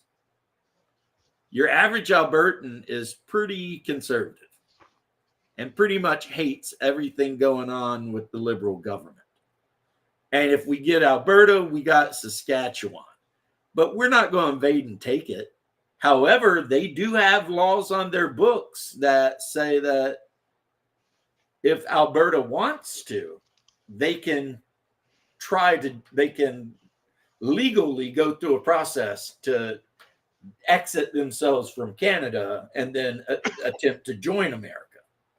But, which then Saskatchewan would join, and then Quebec would just go ahead and become independent, because about once a year they threaten independence anyway. That's how they hold Canada hostage. That's why the Canadians have to be bilingual and all this kind of stuff. Because if the Canadians don't bend the knee to the French Canadians, the Quebecois, then the French Canadians threaten to leave. And we definitely don't want them here. I don't know if you guys know this, but Trump just recently signed an executive order, which will pass Congress, stating that English is the official language of the United States. So if the Quebecois were to try to join America, they would immediately have to start speaking English. There would be no freaking bullshit. We're going to do everything in English and French to make you feel good about yourself. No. It would be learn English, shut the F up, no one cares. So, yeah, they would never want to join us. But there are parts of Central and Western Canada that probably would love to be part of America. The whole point, though, I'm not trying to hate on Canada, and I hope it doesn't seem like that. My whole point is these Canadian politicians all trying to act like badasses, and it's like they're basically fighting ghosts because no one in America has any intention of conquering Canada. Fucking with Canada. Trump was just trolling Justin Trudeau and trolled him so hard that Justin Trudeau cried, not once, but twice on film. See, if I were a Canadian, I would be pissed right now. If my leader was on TV crying because another leader, trolled him a little bit, I would be like, what the fuck is wrong with you? You don't need to be the leader of anything. Get out of here, you pansy. Canada's strong. And, I should make a meme of Trudeau crying and put Canada strong on it. Just to fuck with Canadians on Twitch or X.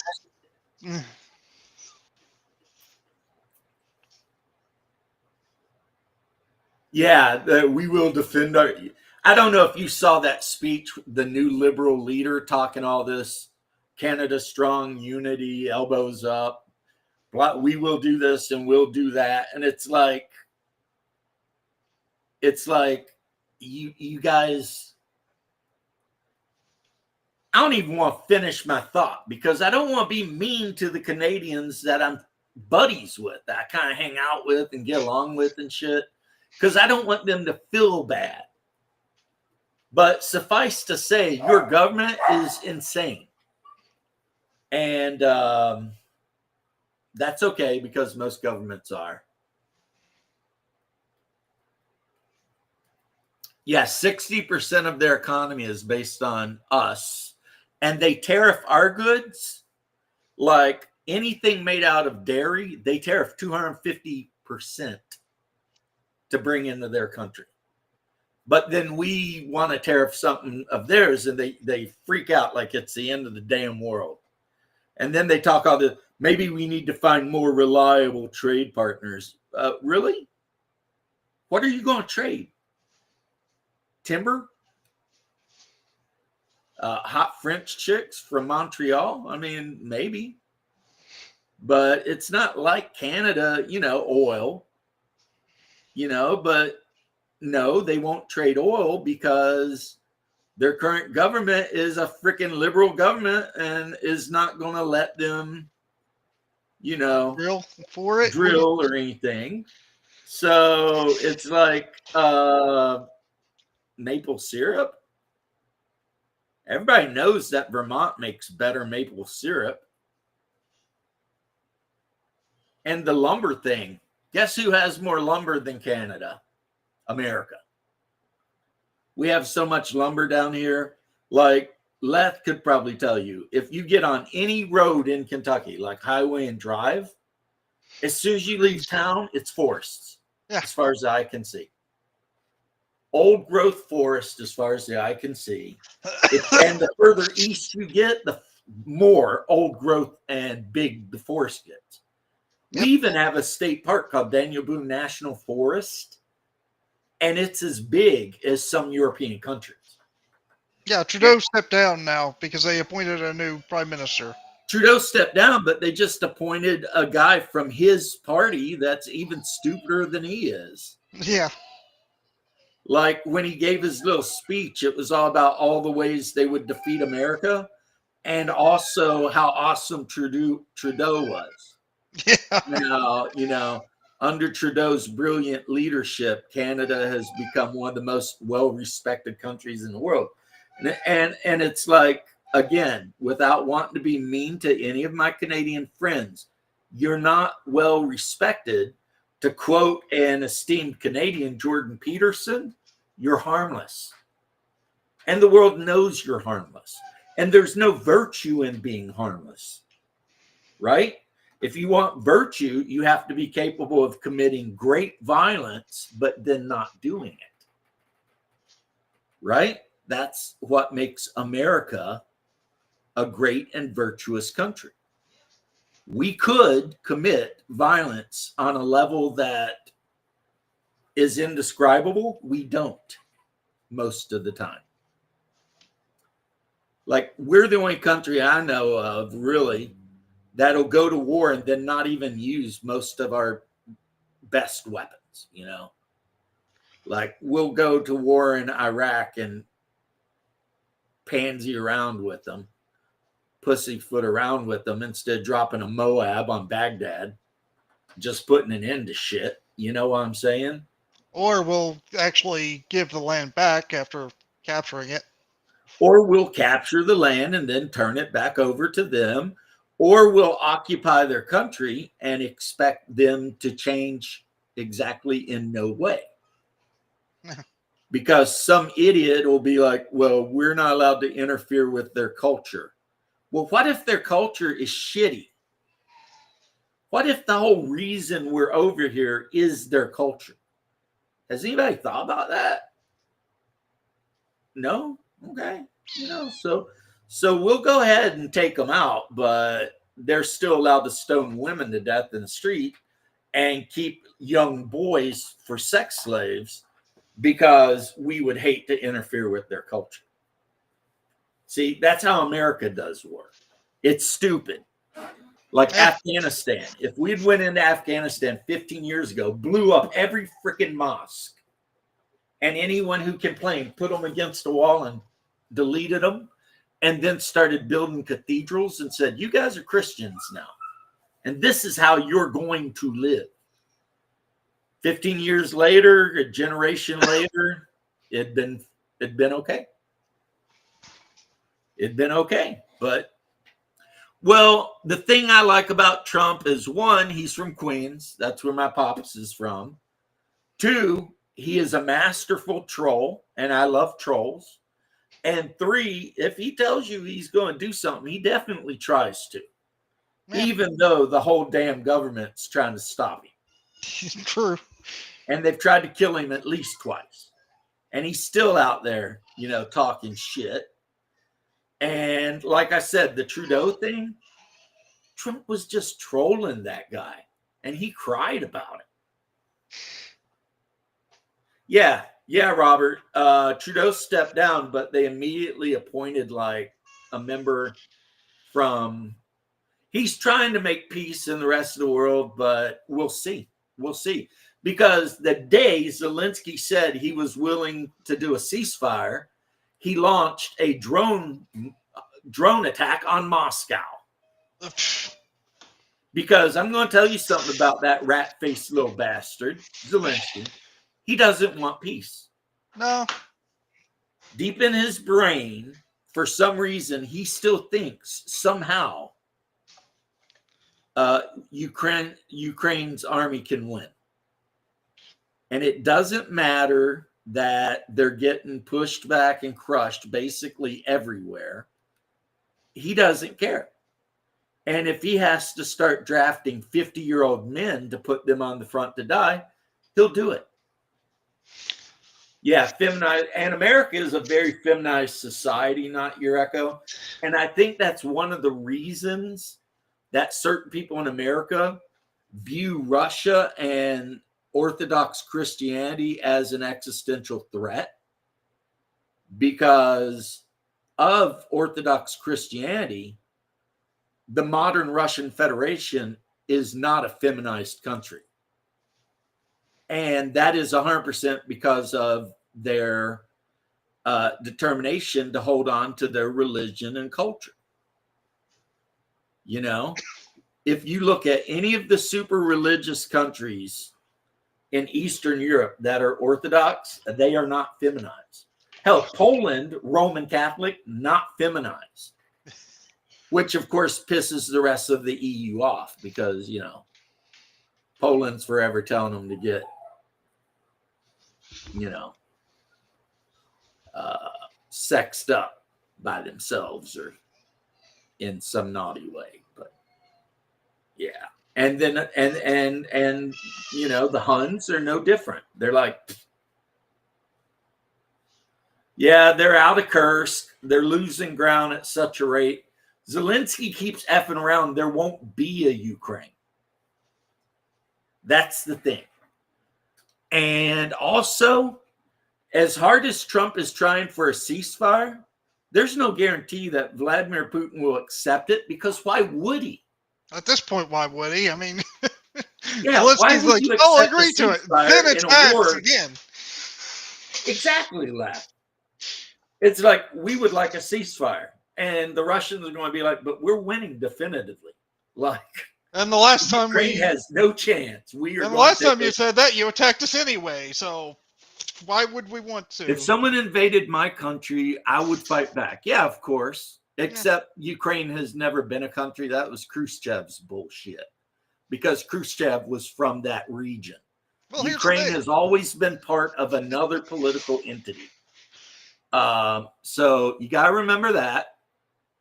Also, with the whole Mexico invading Texas, if Mexico invaded Texas, they get their asses whipped by the Border Patrol. If the Mexican army landed in Texas, we would arrest them. Not to mention, it already happened before, and we conquered Mexico at least twice. Yeah. We actually captured all their territories and then gave most of it back. Yep. As a matter of fact, Robert E. Lee, before he became a general and was teaching at West Point and then eventually become the general of the Confederacy, as a young lieutenant, led the American cavalry charge through the main street of Mexico City to their government building, which put an end to that war. So, yeah, people always, it's like you see people who say that, and I'm not trying to dog you, bro, but they're always like, would you give up part of your country if someone else was invading? One, don't ask Americans that, because you're going to get two answers. You're going to get the one answer, which is no one in the world would dream of invading America. You would have every redneck, hillbilly, patriot, whatever, and we're talking hundreds of millions of guys with long arms waiting. Let's just say you this. Know, our armed civilian force is bigger than the armies of any other country, really. Our founding puts us on a defensive war and still invading Britain. Right. And two, the other answer, which is the more smart-ass answer, when they're like, if someone invaded your country and you had to give up part of it for peace, you're going to get the smart-ass answer, which is California. Yeah, California. They can have California or maybe some parts of New England. I mean, really? At this point, I would be willing to cede most of New England to Canada if they really wanted it. Like if I were in charge, I'd be like, oh, you want all these blue states up there in that little, bit stick, have it. Good luck with that shit. You know what I mean? Oh, California, you want to be part of British Columbia? Take the whole,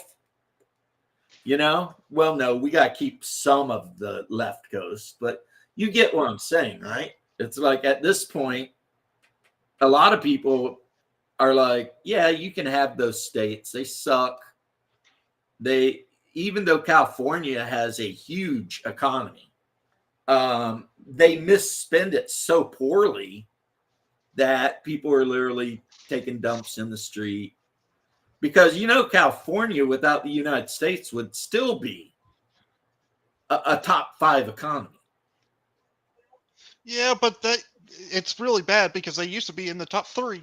Well, I don't know exactly where they were, so I was hedging my bets. Yeah, they so mismanaged that they went from the top 3 to the top 5th, and it's probably going to keep And dipping that's the down problem more. with California. I mean, there was a time when California had a higher economy than any nation in Europe. California. Nothing against you. It's not all of California. It's just, It's not the all of cities run California. everything. It's just, of course, I don't hate you. I don't hate anybody. It's just the power centers of California. There are some really good people in California living out in the desert, living like near Jericho. Before we give up Falls. California, we'll move Most those of people North out. California is decent people just trying to do their thing. But then you get to Sacramento, LA, San Francisco, and it's just like WTF. Crash. And of course, you guys Terrible. can never get a good leader because all the welfare queens are always going to vote for whoever promises them more welfare. That's just how it is. I wouldn't want to take over Mexico because that'd be, again, one, a major pain in the ass trying to get them to learn English. 2, I'm not sure they really have much there that we want. And I mean, there is no 3. It's like, can we do it? Yes. In a month. Should we? No. But should we? No. Because it's not even worth it. Now, Greenland, this is my prediction. Correct me if I'm wrong. In 4 years, Trump will get his way with Greenland. Greenland will become an American territory. Count on it. I mean, at first they were like, no way. And they're like, well, maybe. And see, because that's how Trump does. He comes at you with something super ridiculous. And then when you get really mad at the ridiculous thing he said, he mentions doing something a little bit more reasonable. And then you jump on it because you're all like, oh, that's way better than the other thing. And It's like, like we said, the dude wrote the book on making deals. And when he was effing with Trudeau, that's all it was. He was just setting Trudeau up. He's like, or at least setting Canada up. Yeah, well, Trudeau represented Canada at the time. So he rolls in, talks shit about Canada might as well be the 51st state because of how reliant they are on us. Yay, North Dakota. Yay, North Dakota. It'll be great. I'll make Justin Trudeau the first female governor of gay North Dakota. But, I mean, in reality, Americans down here, for the most part, we heard that, we chuckled, we went on about our day. Because we knew none of that's going on. I mean, this is a civilized country. You're basically, like I said, our little brother. We like you. Even though there might be still some people out there that hold a grudge over what you did to our White House. To be fair, I only count that as British because they were still a British territory. They practically are now. They still got the British nobility on their money. It's like, but yeah. So we'll see.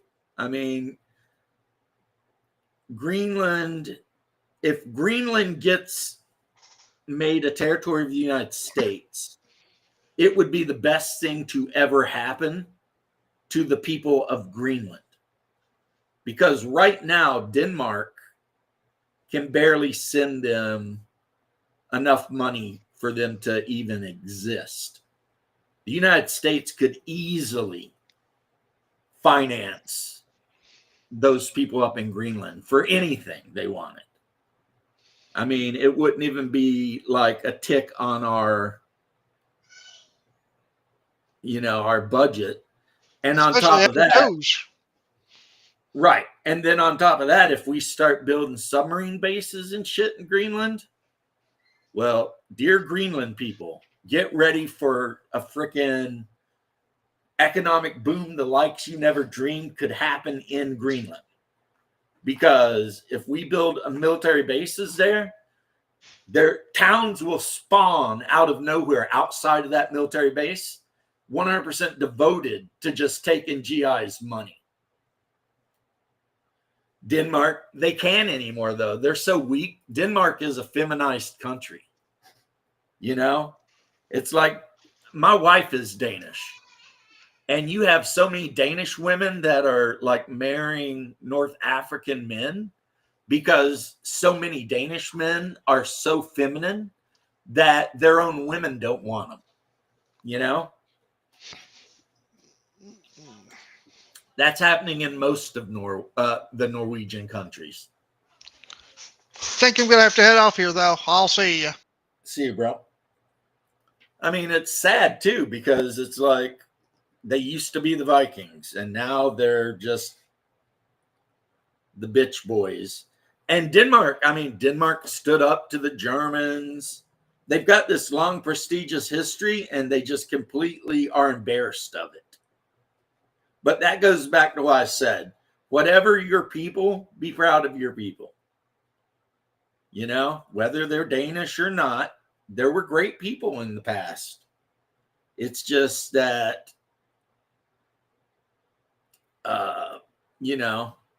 these countries have been infiltrated by leftists who hate them and who have trained them through their education system to hate their own history, to hate their own heroes. I want to be more man.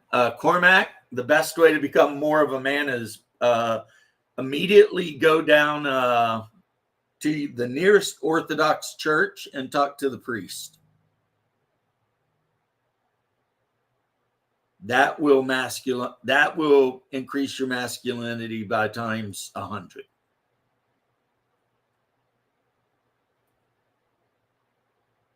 I know that sounds like a meme, but guys, it's true. That's why so many young men in America, and the statistics are off the chart, are converting to Orthodoxy. Because the Orthodox Church is masculine. It doesn't bow to anything. Yeah, but the problem is, depending on what type of Catholic you are, my homie, the Catholic Church has, again, been captured. I mean, it's done, Your Pope is practically a communist. He says shit that is super opposed by Scripture. And there's no guarantee your next Pope will be any better. Right? I mean, and I'm not trying to, I know it sounds like I'm hating on you, but I'm just pointing out some realities here. I mean, technically, I'm Catholic too. But the problem is the Roman Catholics are just a little bit too concerned with worldly matters. And they change things in the way they present the religion. They change things in the way they present the religion to appeal to modern audiences. And you can't do that. That's just not how Christianity works. So, now the Polish people, they've pretty got Roman Catholicism figured out, which is basically they're Slavs and they treat Roman Catholicism like Orthodoxy. They're like hardcore. But any American church, unless it is Orthodox, and even some Orthodox like OCA churches, be careful of them. because they have been captured. And any Protestant church, those guys, I mean, they're the ones that are letting female preachers get up and promote LGBT lifestyles and all this kind of shit, even though they know that it's anti-scriptural and that what they're preaching is the devil's scripture. But they do it anyway because I don't know why. So if my religious advice to any of you guys paying attention is this. My Serbian brother-in-law works in Chicago, but he lives down here. And when he goes up to Chicago, he works for a trucking company that's owned by a Russian guy, but there's like Poles everywhere, Slavs everywhere. You know, it's like, he says he goes up there and it's like being back home in Serbia because it's just Russians and Poles and freaking Serbs and Greeks. And, you know, did I play Baptism of Fire? We did once. And actually I played online with Left one time. It's a great game. It's a great game. I love it. I recommend it to anyone.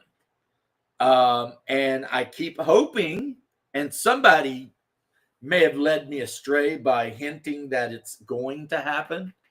I keep hoping that Chris Miller and the RPG Pundit will do an expansion for the Kievan Rus. Because in 988, Vladimir the Great converted the Kievan Rus to Christianity, right? Well, the game takes place in like 10 something. So I think that would be Vladimir's son. And I would love the option of being able to play Baptism of Fire, but instead of setting my game somewhere in Poland, setting it in like Kiev. I think that would be a number one, tops 10 out of 10. And I have told Pundit that exact thing, but you know how Pundit is. He don't listen to me. Pundit's going to pundit, you know, he's going to do his thing. And that's fine. You know, and some people have said, no, I'm wrong. He's actually doing an expansion about China, which is awesome if that's what he wants to do, but I'm not buying it. And why? Because I don't give a shit about China. What's up, Crafting Gamer? How you doing, homie? I don't. It's not important to me. It's not important to my players. No one cares.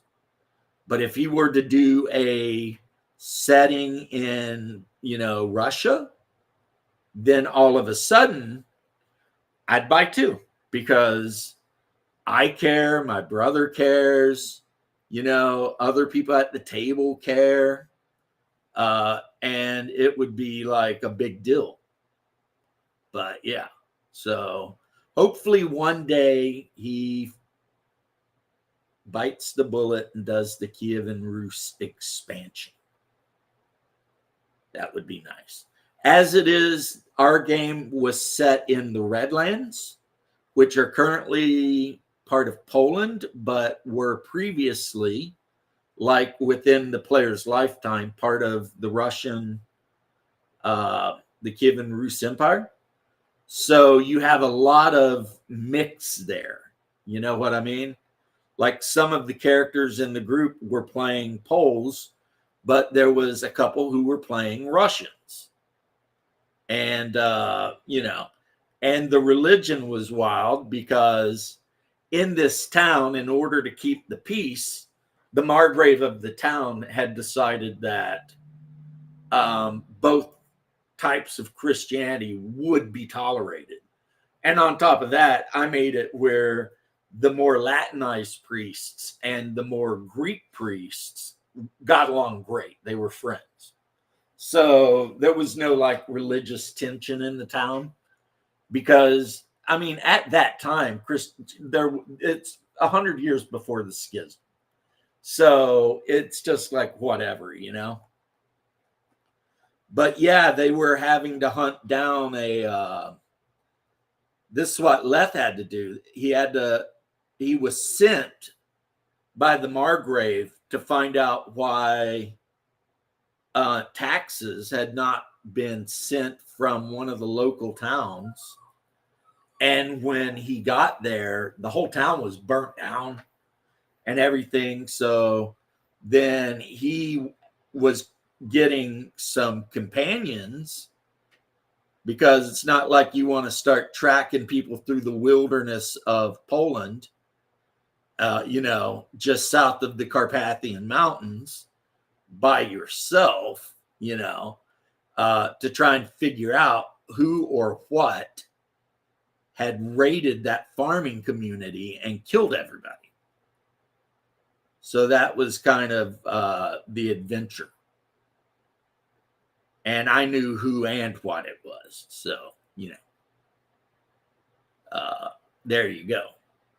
So they're in the woods, which means, they could encounter all kinds of things, tons of monsters in the woods.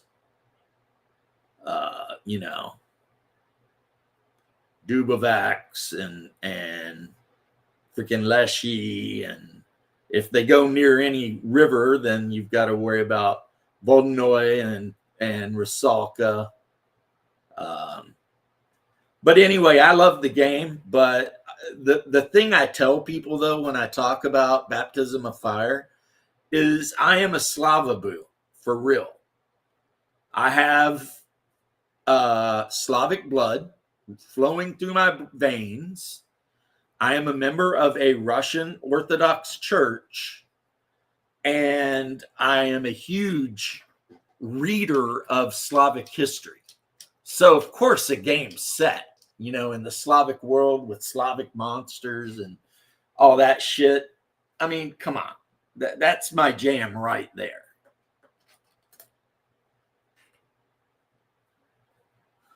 (1700s) aesthetic. Well, I'll tell you what, people back in the day did dress way nicer than we do.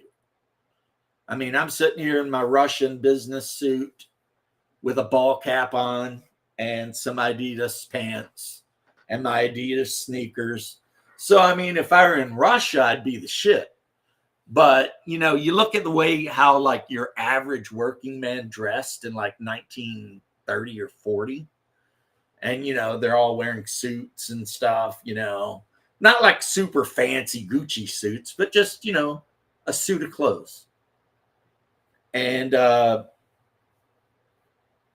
for some reason, we just decided we weren't doing that anymore.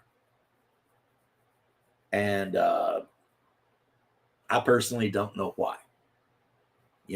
Maybe we just got lazy. Maybe it was the hippies with all their hippie bullshit. I don't know. I don't know who to blame, but it did happen, So, but playing the game in like the years like 1080, I think the Crusades are going on. One of the characters in the game, the Russian guy, he kept trying to talk the other characters into going south with him, because he had heard that that the Emperor of Constantinople would pay you, as much silver as you could carry if you were willing to fight wars for him. But then the other guys were like, I don't think we want to do that, which is good, because I'd have had to make up everything about Constantinople, which ain't hard, but, and I've studied it. I actually on my Audible have like, college course material on the Eastern Roman Empire. So when people are like, how often do you think of Rome? I'm always like, every single day for hours sometimes. As a matter of fact, there is a royal flag of Constantinople directly in front of the Eastern Roman Empire. And then if I turn the camera just a little bit that way, behind the Slavic village I built, you can see the Russian icon of Jesus Christ, which most of, if not all, A lot of soldiers fighting in Ukraine for the Russian side wear that as a patch on their uniform. So, we're here. So, and then, of course, my icons. And, of course, having icons in the prayer corner, that's good. But I also have icons that I keep directly in front of me that hopefully when I start getting a little testy, why am I not thinking about Rome more? Only so many hours in the day, bro. I actually was arguing with the guy because he brought up colonialism. I was like, okay, all right. You want to talk about colonialism? Let's talk about it. When are the Turks leaving Cappadocia and getting out of Constantinople? How about that? He's like, well, that was 600 years ago. And it's like, so when's the cutoff date? When is colonialism okay? And it turns out colonialism is only bad if Europeans do it. If any other people in the world do it, it's okay.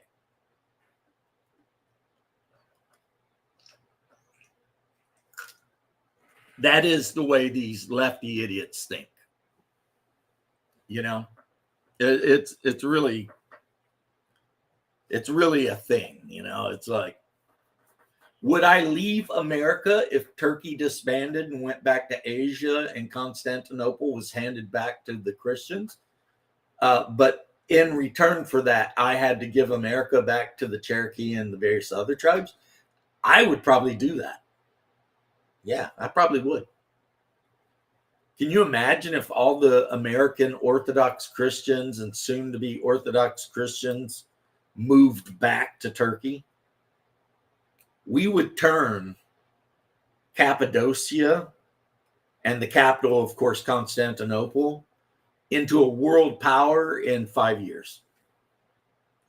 And North America would become a third world country probably in 5 years. So, that is what I think. Am I wrong? Well, tell me if you want. You can be like, no, you're totally wrong. That's not how it would go. But it's how I think it would go. It's how I think it would go.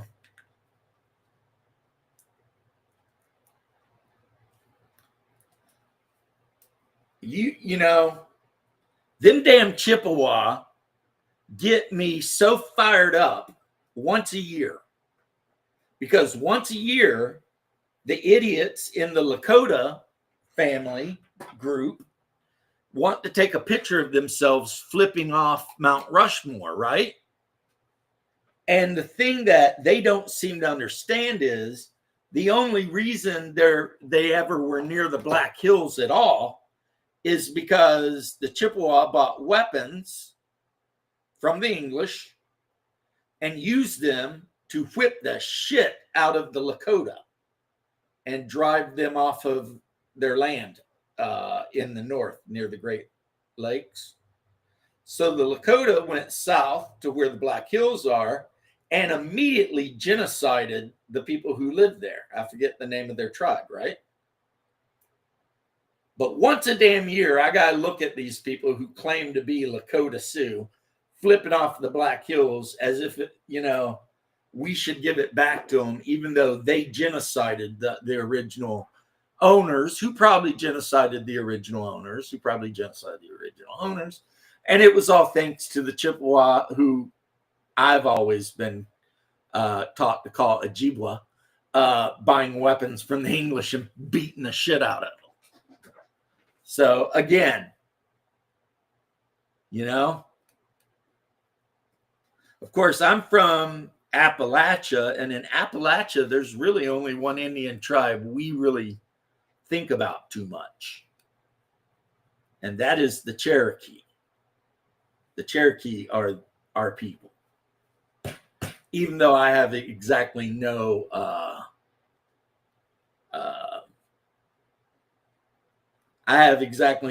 Native or Indian blood in me, none. I am like a box you might see at your local grocery store box of assorted crackers. That is me. That is my entire background right there. Assorted crackers.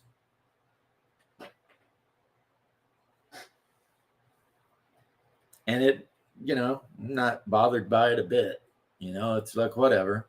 I mean, I'd been told my whole life that I was part Cherokee and I had a Cherokee grandma and blah, blah, blah. And guess what I found out later on when I started doing research?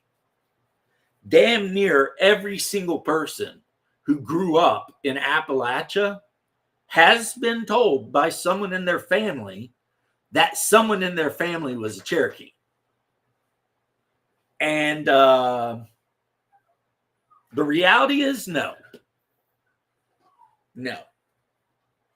99% of the people who have been told that they have a Cherokee grandma never did, didn't happen, whatever.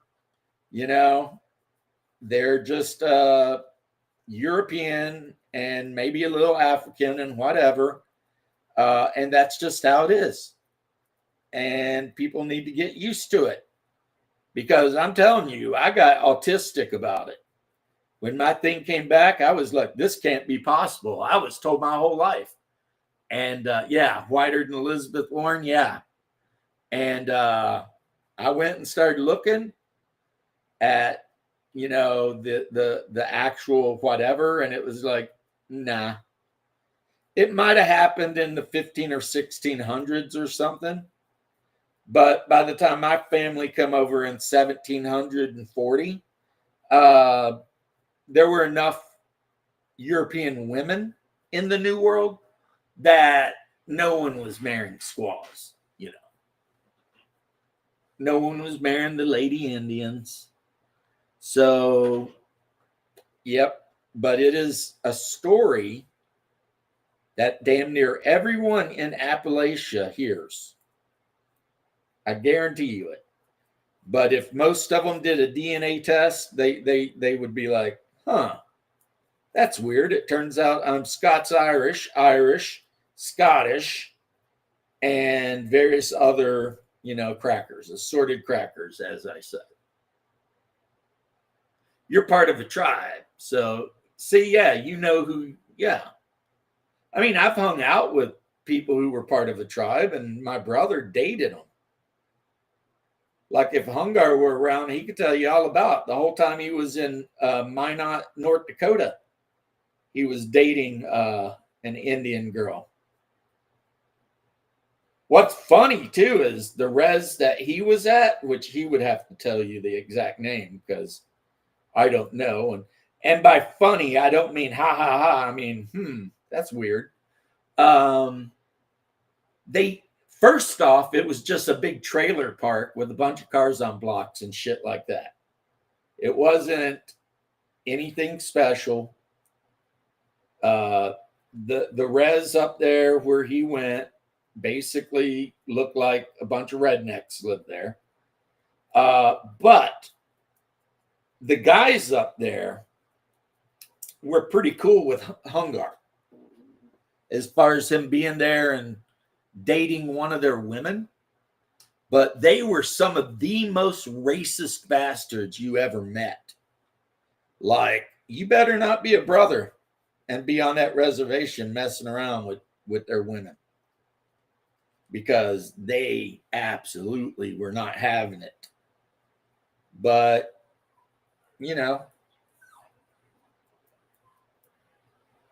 a red-bearded white guy with brown hair, yeah, he's all right. He could get along. And then when we were in Alaska, the whole time we were in Alaska, Hungar was dating a native. Even though I hate to even call them natives because they're not native. They came over here from Asia, however many thousand years ago. So what are they native to?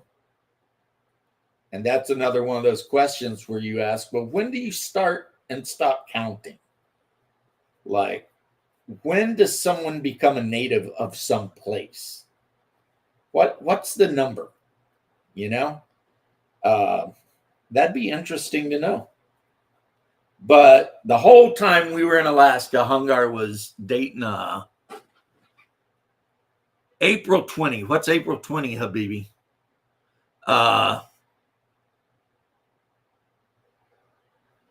Well, Habibi, come on, my darling. I freaking I finished that sentence up with when do we draw the date?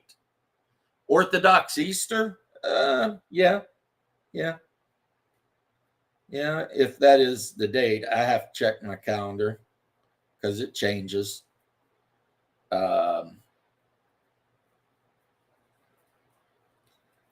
You know,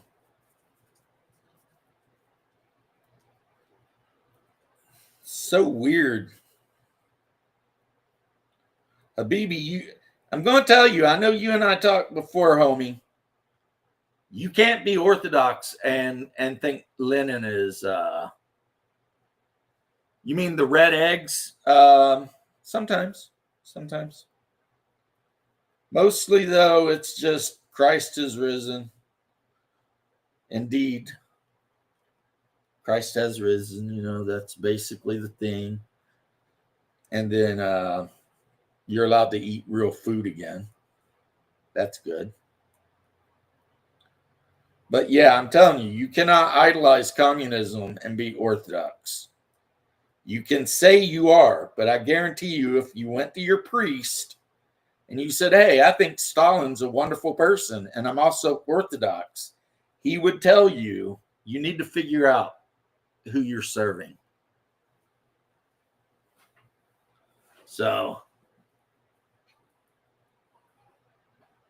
no, that's an Orthodox thing. I mean, I know that my Serbian brother-in-law, when he's back home, they do that. The red egg. Of course, Serbia does neighbor Greece, but last year we had the red eggs. So,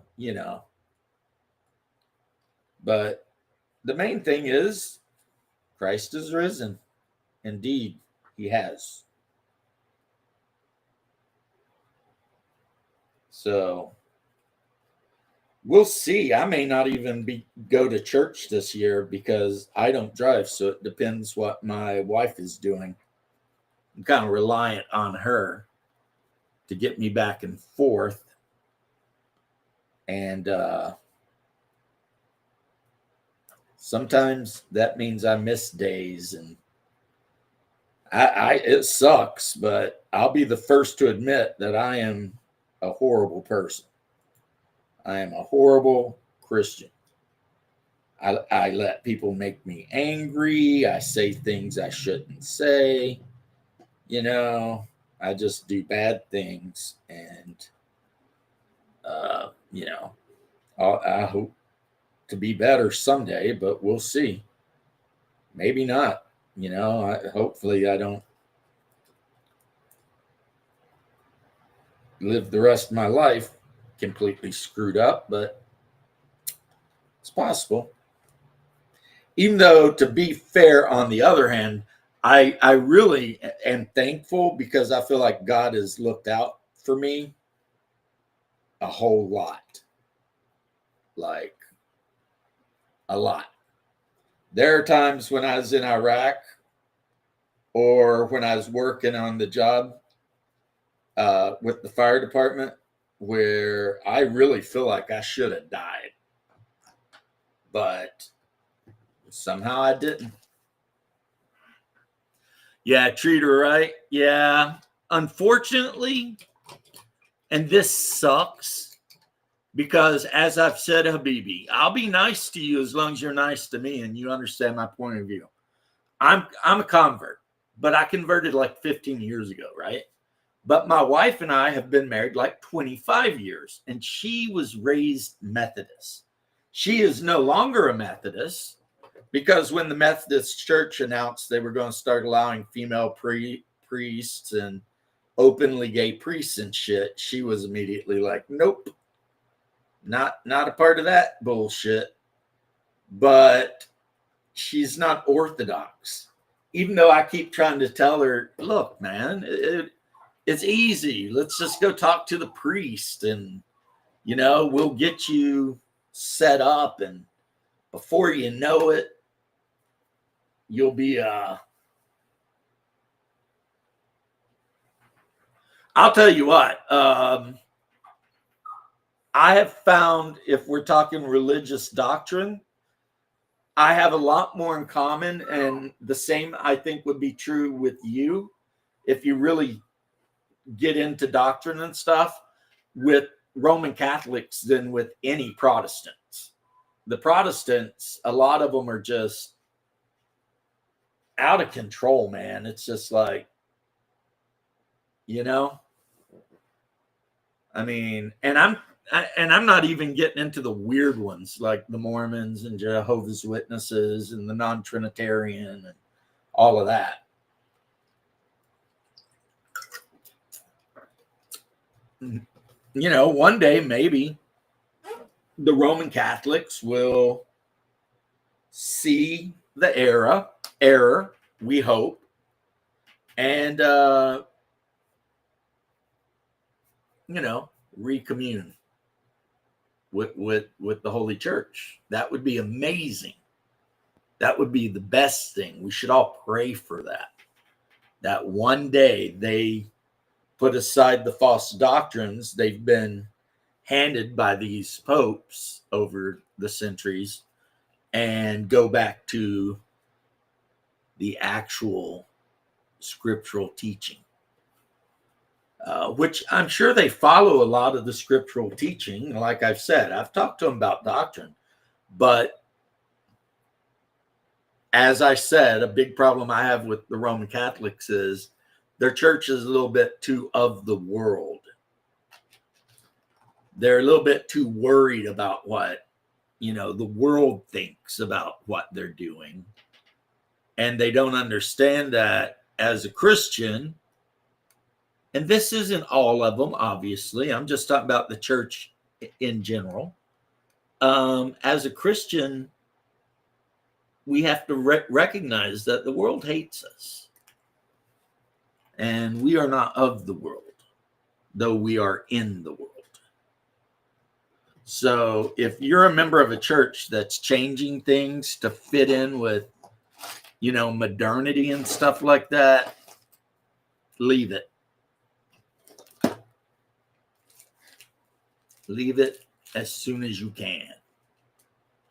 Because that is the devil's religion.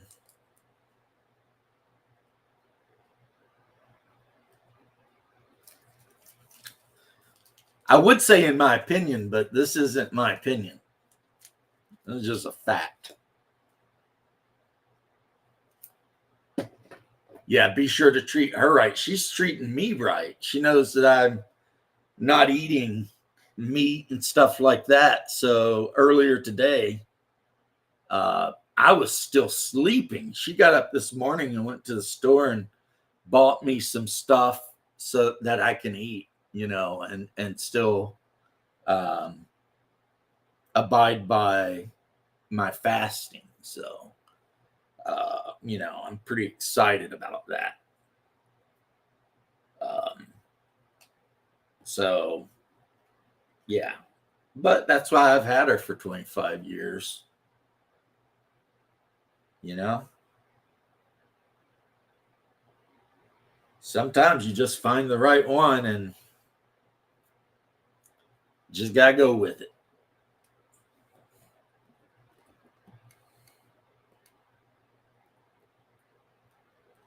But,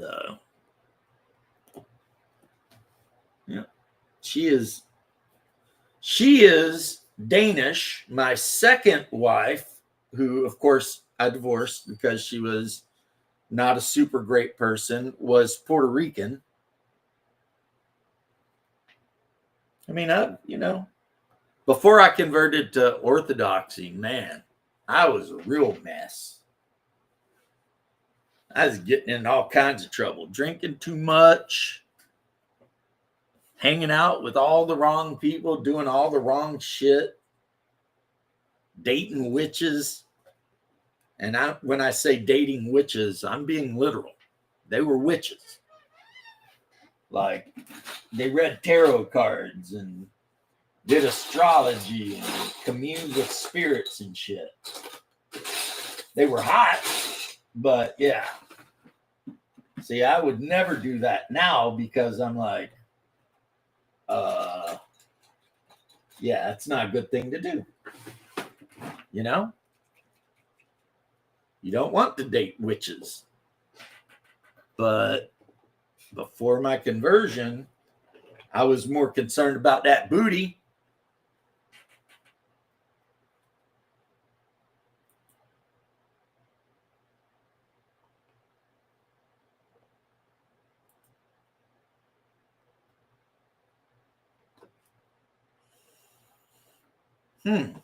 Something went weird there. Okay, there it is. Chat is back. Something went weird, and it was like there was no chat. I was wondering, for as many people that as was in here, it's like, are you all just like working and listening to me ramble on like a baboon?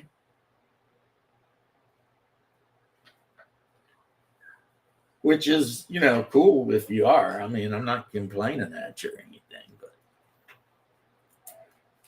you know, Habibi's over here doing Habibi stuff.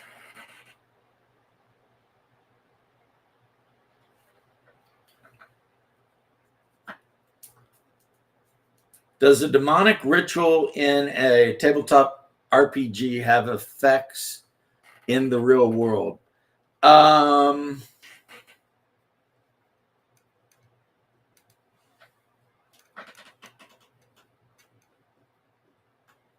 Okay, I got a couple thoughts on this. And the first thought is, I am not a priest. I am just a layperson, whatever. So bear this in mind. Anything I tell you could be wrong. But first off, I'd wonder why you're doing demonic rituals in a role-playing game, because that seems like a totally bad idea, right?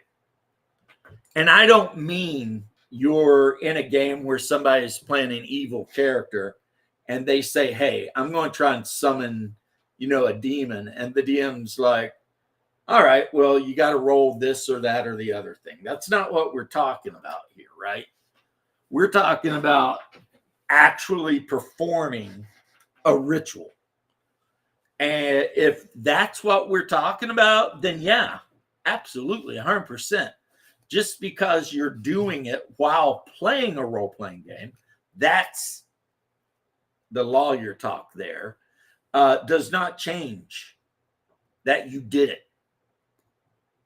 And you should never, ever, ever do it. But if you've got a character that's playing a necromancer and they do some shady ass shit, then it's just some shady ass shit, man.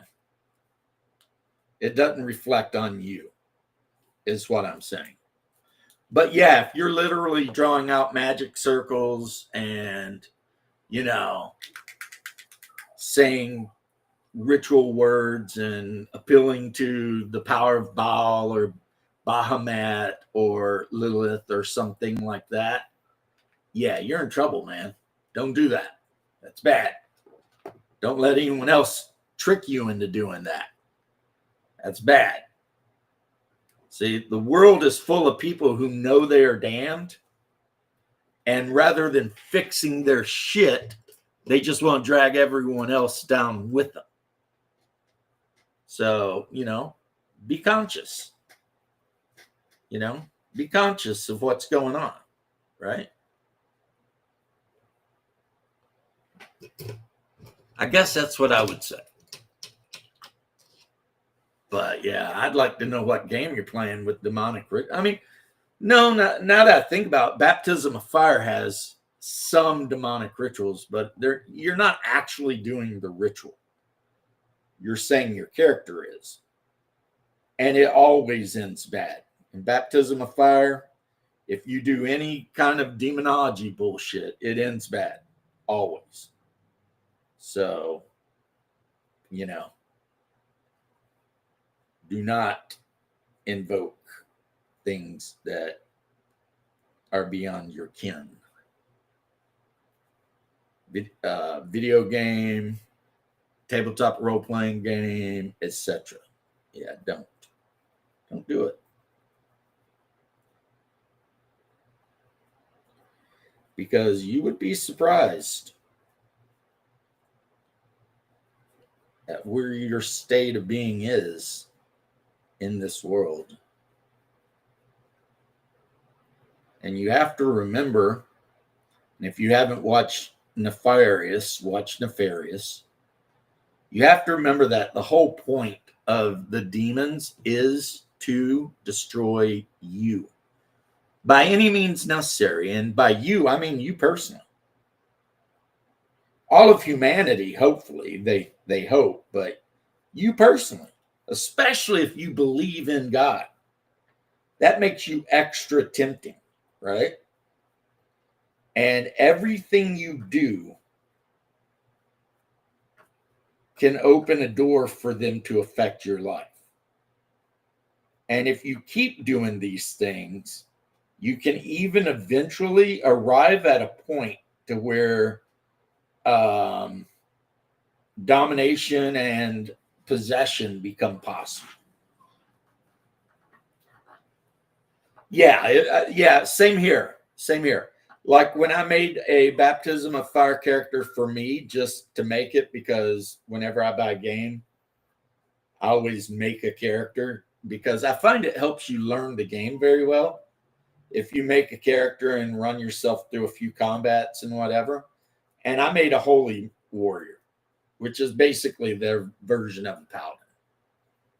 So, you know, devoted to Christ, etc. But yeah, I sometimes wonder if some movies could even be dangerous.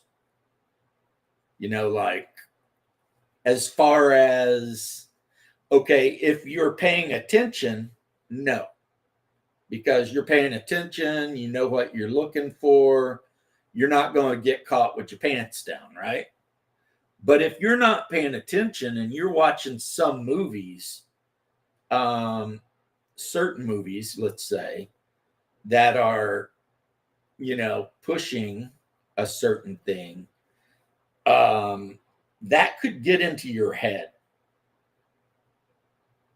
And that's really step one, you know, because there are multiple steps involved to possessions. And the demonic has to, they have to work slow, but, you know, they will constantly offer up temptation and activities that are sinful to God in the hope that you, like a fish, and there's a double entendre there, will take that bite, right? And the more temptation, the more sinful whatever they offer up, and the more you give yourself to it, then the further you fall. And like I said, you could, in theory, eventually reach a point to where you become vulnerable to demonic possession. And you don't want to be there.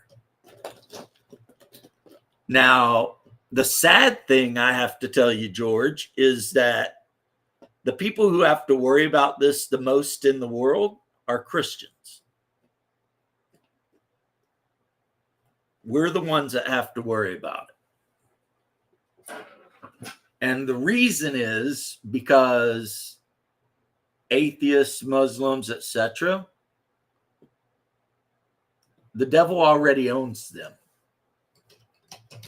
So why do you think the devil, who, according to Christ, would never divide his house, right?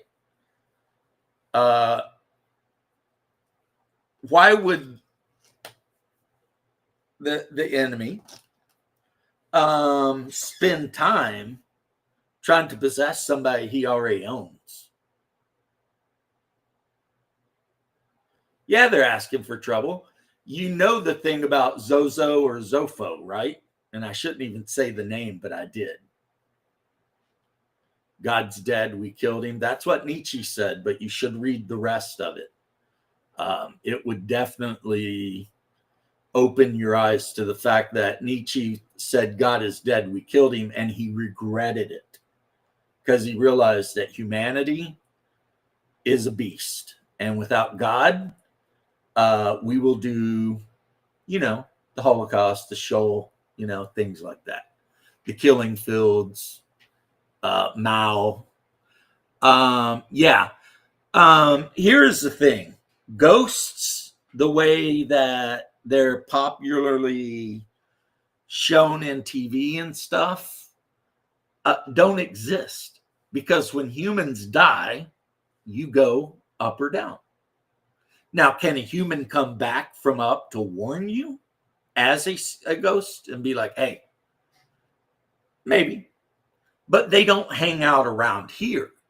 So if you see a ghost, even if it looks like your long past grandma, it's not your long past grandma. If you use a Ouija board or any other kind of spirit medium object to communicate with the dead, you are not communicating with the dead. As long as you know that, don't do it under any circumstance. But that's where the whole Zopho came from, because people would be playing with Ouija boards and they would be like, who is this? And the person on the other end would say Zozo. And it turns out that Zozo is a demonic entity. It is not your long lost grandpa. And the more you communicate with them and the more you let them into your head, the more control they get. And eventually you go from temptation through oppression, through subjugation, and into possession.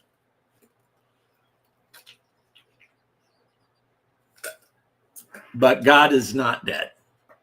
God can't die. Well, that's a lie.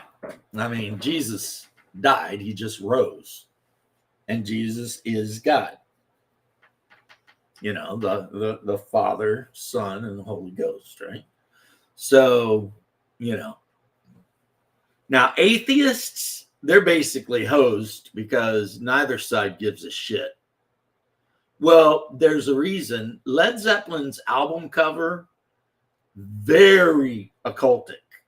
There was a lot of occultism there, like with the symbols, the Triskel, Zopho or whatever, and the feather, and I forget what the fourth symbol was. Like Zeppelin, they were definitely into the occult, which is why John Bonham died choking to death on his own vomit in the castle Aleister Crowley had bought.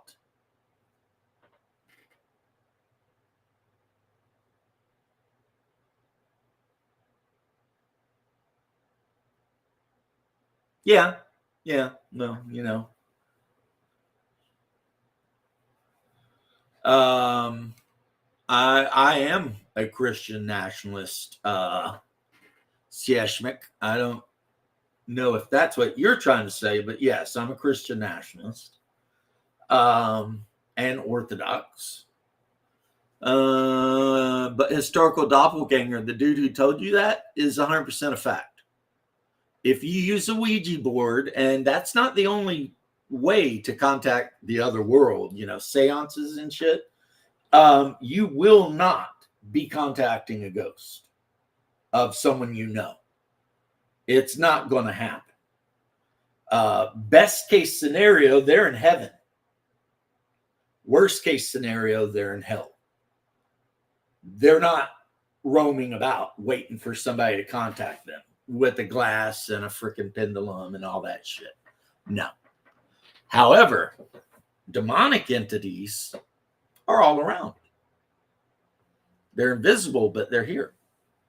And they are just waiting for some idiot to open that door. Just waiting. And they will jump right through it like a cat onto your favorite countertop that you've told it not to jump on 100 million times. Yeah, absolutely. They will. Bear Bear. Bear Bear. Puppy. Puppy. Bear Bear, come here. Come here. Divide. Divide. Oh. Mama be home soon. You don't have to do the crying. Mama be home soon. Look, look, Bear Bear, you're famous. 7 people see you. 7's a good number. I know you're very sad.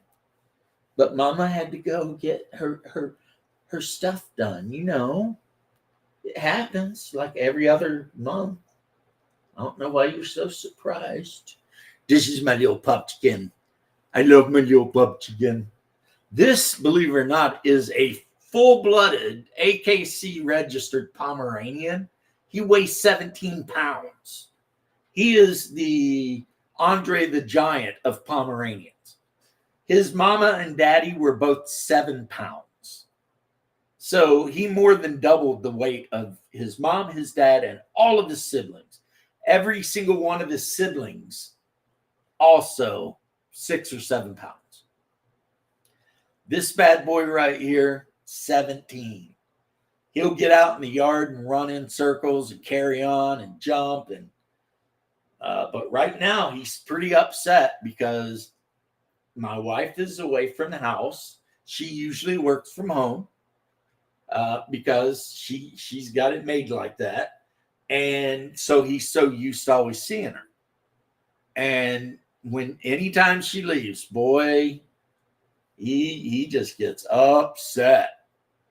What do you think, though? Should we play some Trench Crusades? Huh?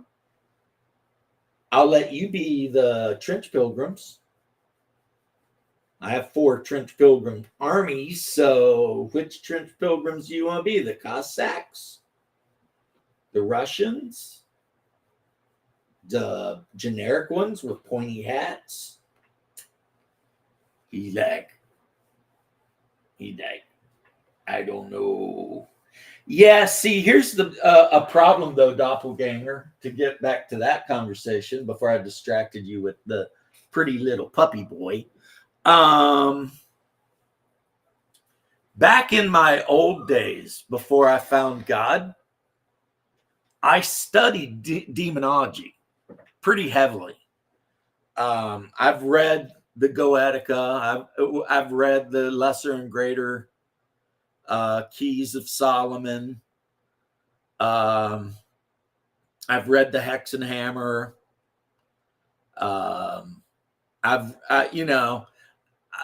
I don't know why I did that. I kind of dabbled in Kabbalah a little bit. A little bit. My dad, of course, hated that because, my pops is Jewish and he always told me, do not ever deal with any of that Talmudic bullshit because it's witchcraft, right? But that was how his Russian Jewish family were. They're like, if it's in the Talmud or has anything to do with Kabbalah, it's witchcraft, it's evil, don't do it. And, but, young men don't listen to their dads, even though their dads are incredibly wise. Oh, Double D's on? Well, you know what that means. I can't be on. Guys, go see Double D. Give him a thumbs up. Let him know we love him. And I will chat with you guys later. That's what went off. Because I heard a thing being a while ago. I had his video to where it would give me notifications. But peace and love. And if you ever really want to get into depth about demonology and Solomon and all this kind of shit, Baal and Moloch and Ishtar / Lilith is who that actually is. and their effects on the modern world. Maybe we'll have a talk about it. And who knows, maybe I can help some of you guys recognize some very negative influences in your life. One thing I will leave you with is this. If you're ever hanging out with people and every time you mention Jesus, they get angry, those people are at least to some degree under the power of demons. Because a normal human being, even if he were the most atheistic human being on the planet, would never get emotionally angry just hearing the word of Christ, the name of Christ, right? And you'll notice in your life, as you travel through life, you will encounter people who just the very mention of the name of Christ will drive them into a fury. Beware of those people. That said, heading on over to C double D.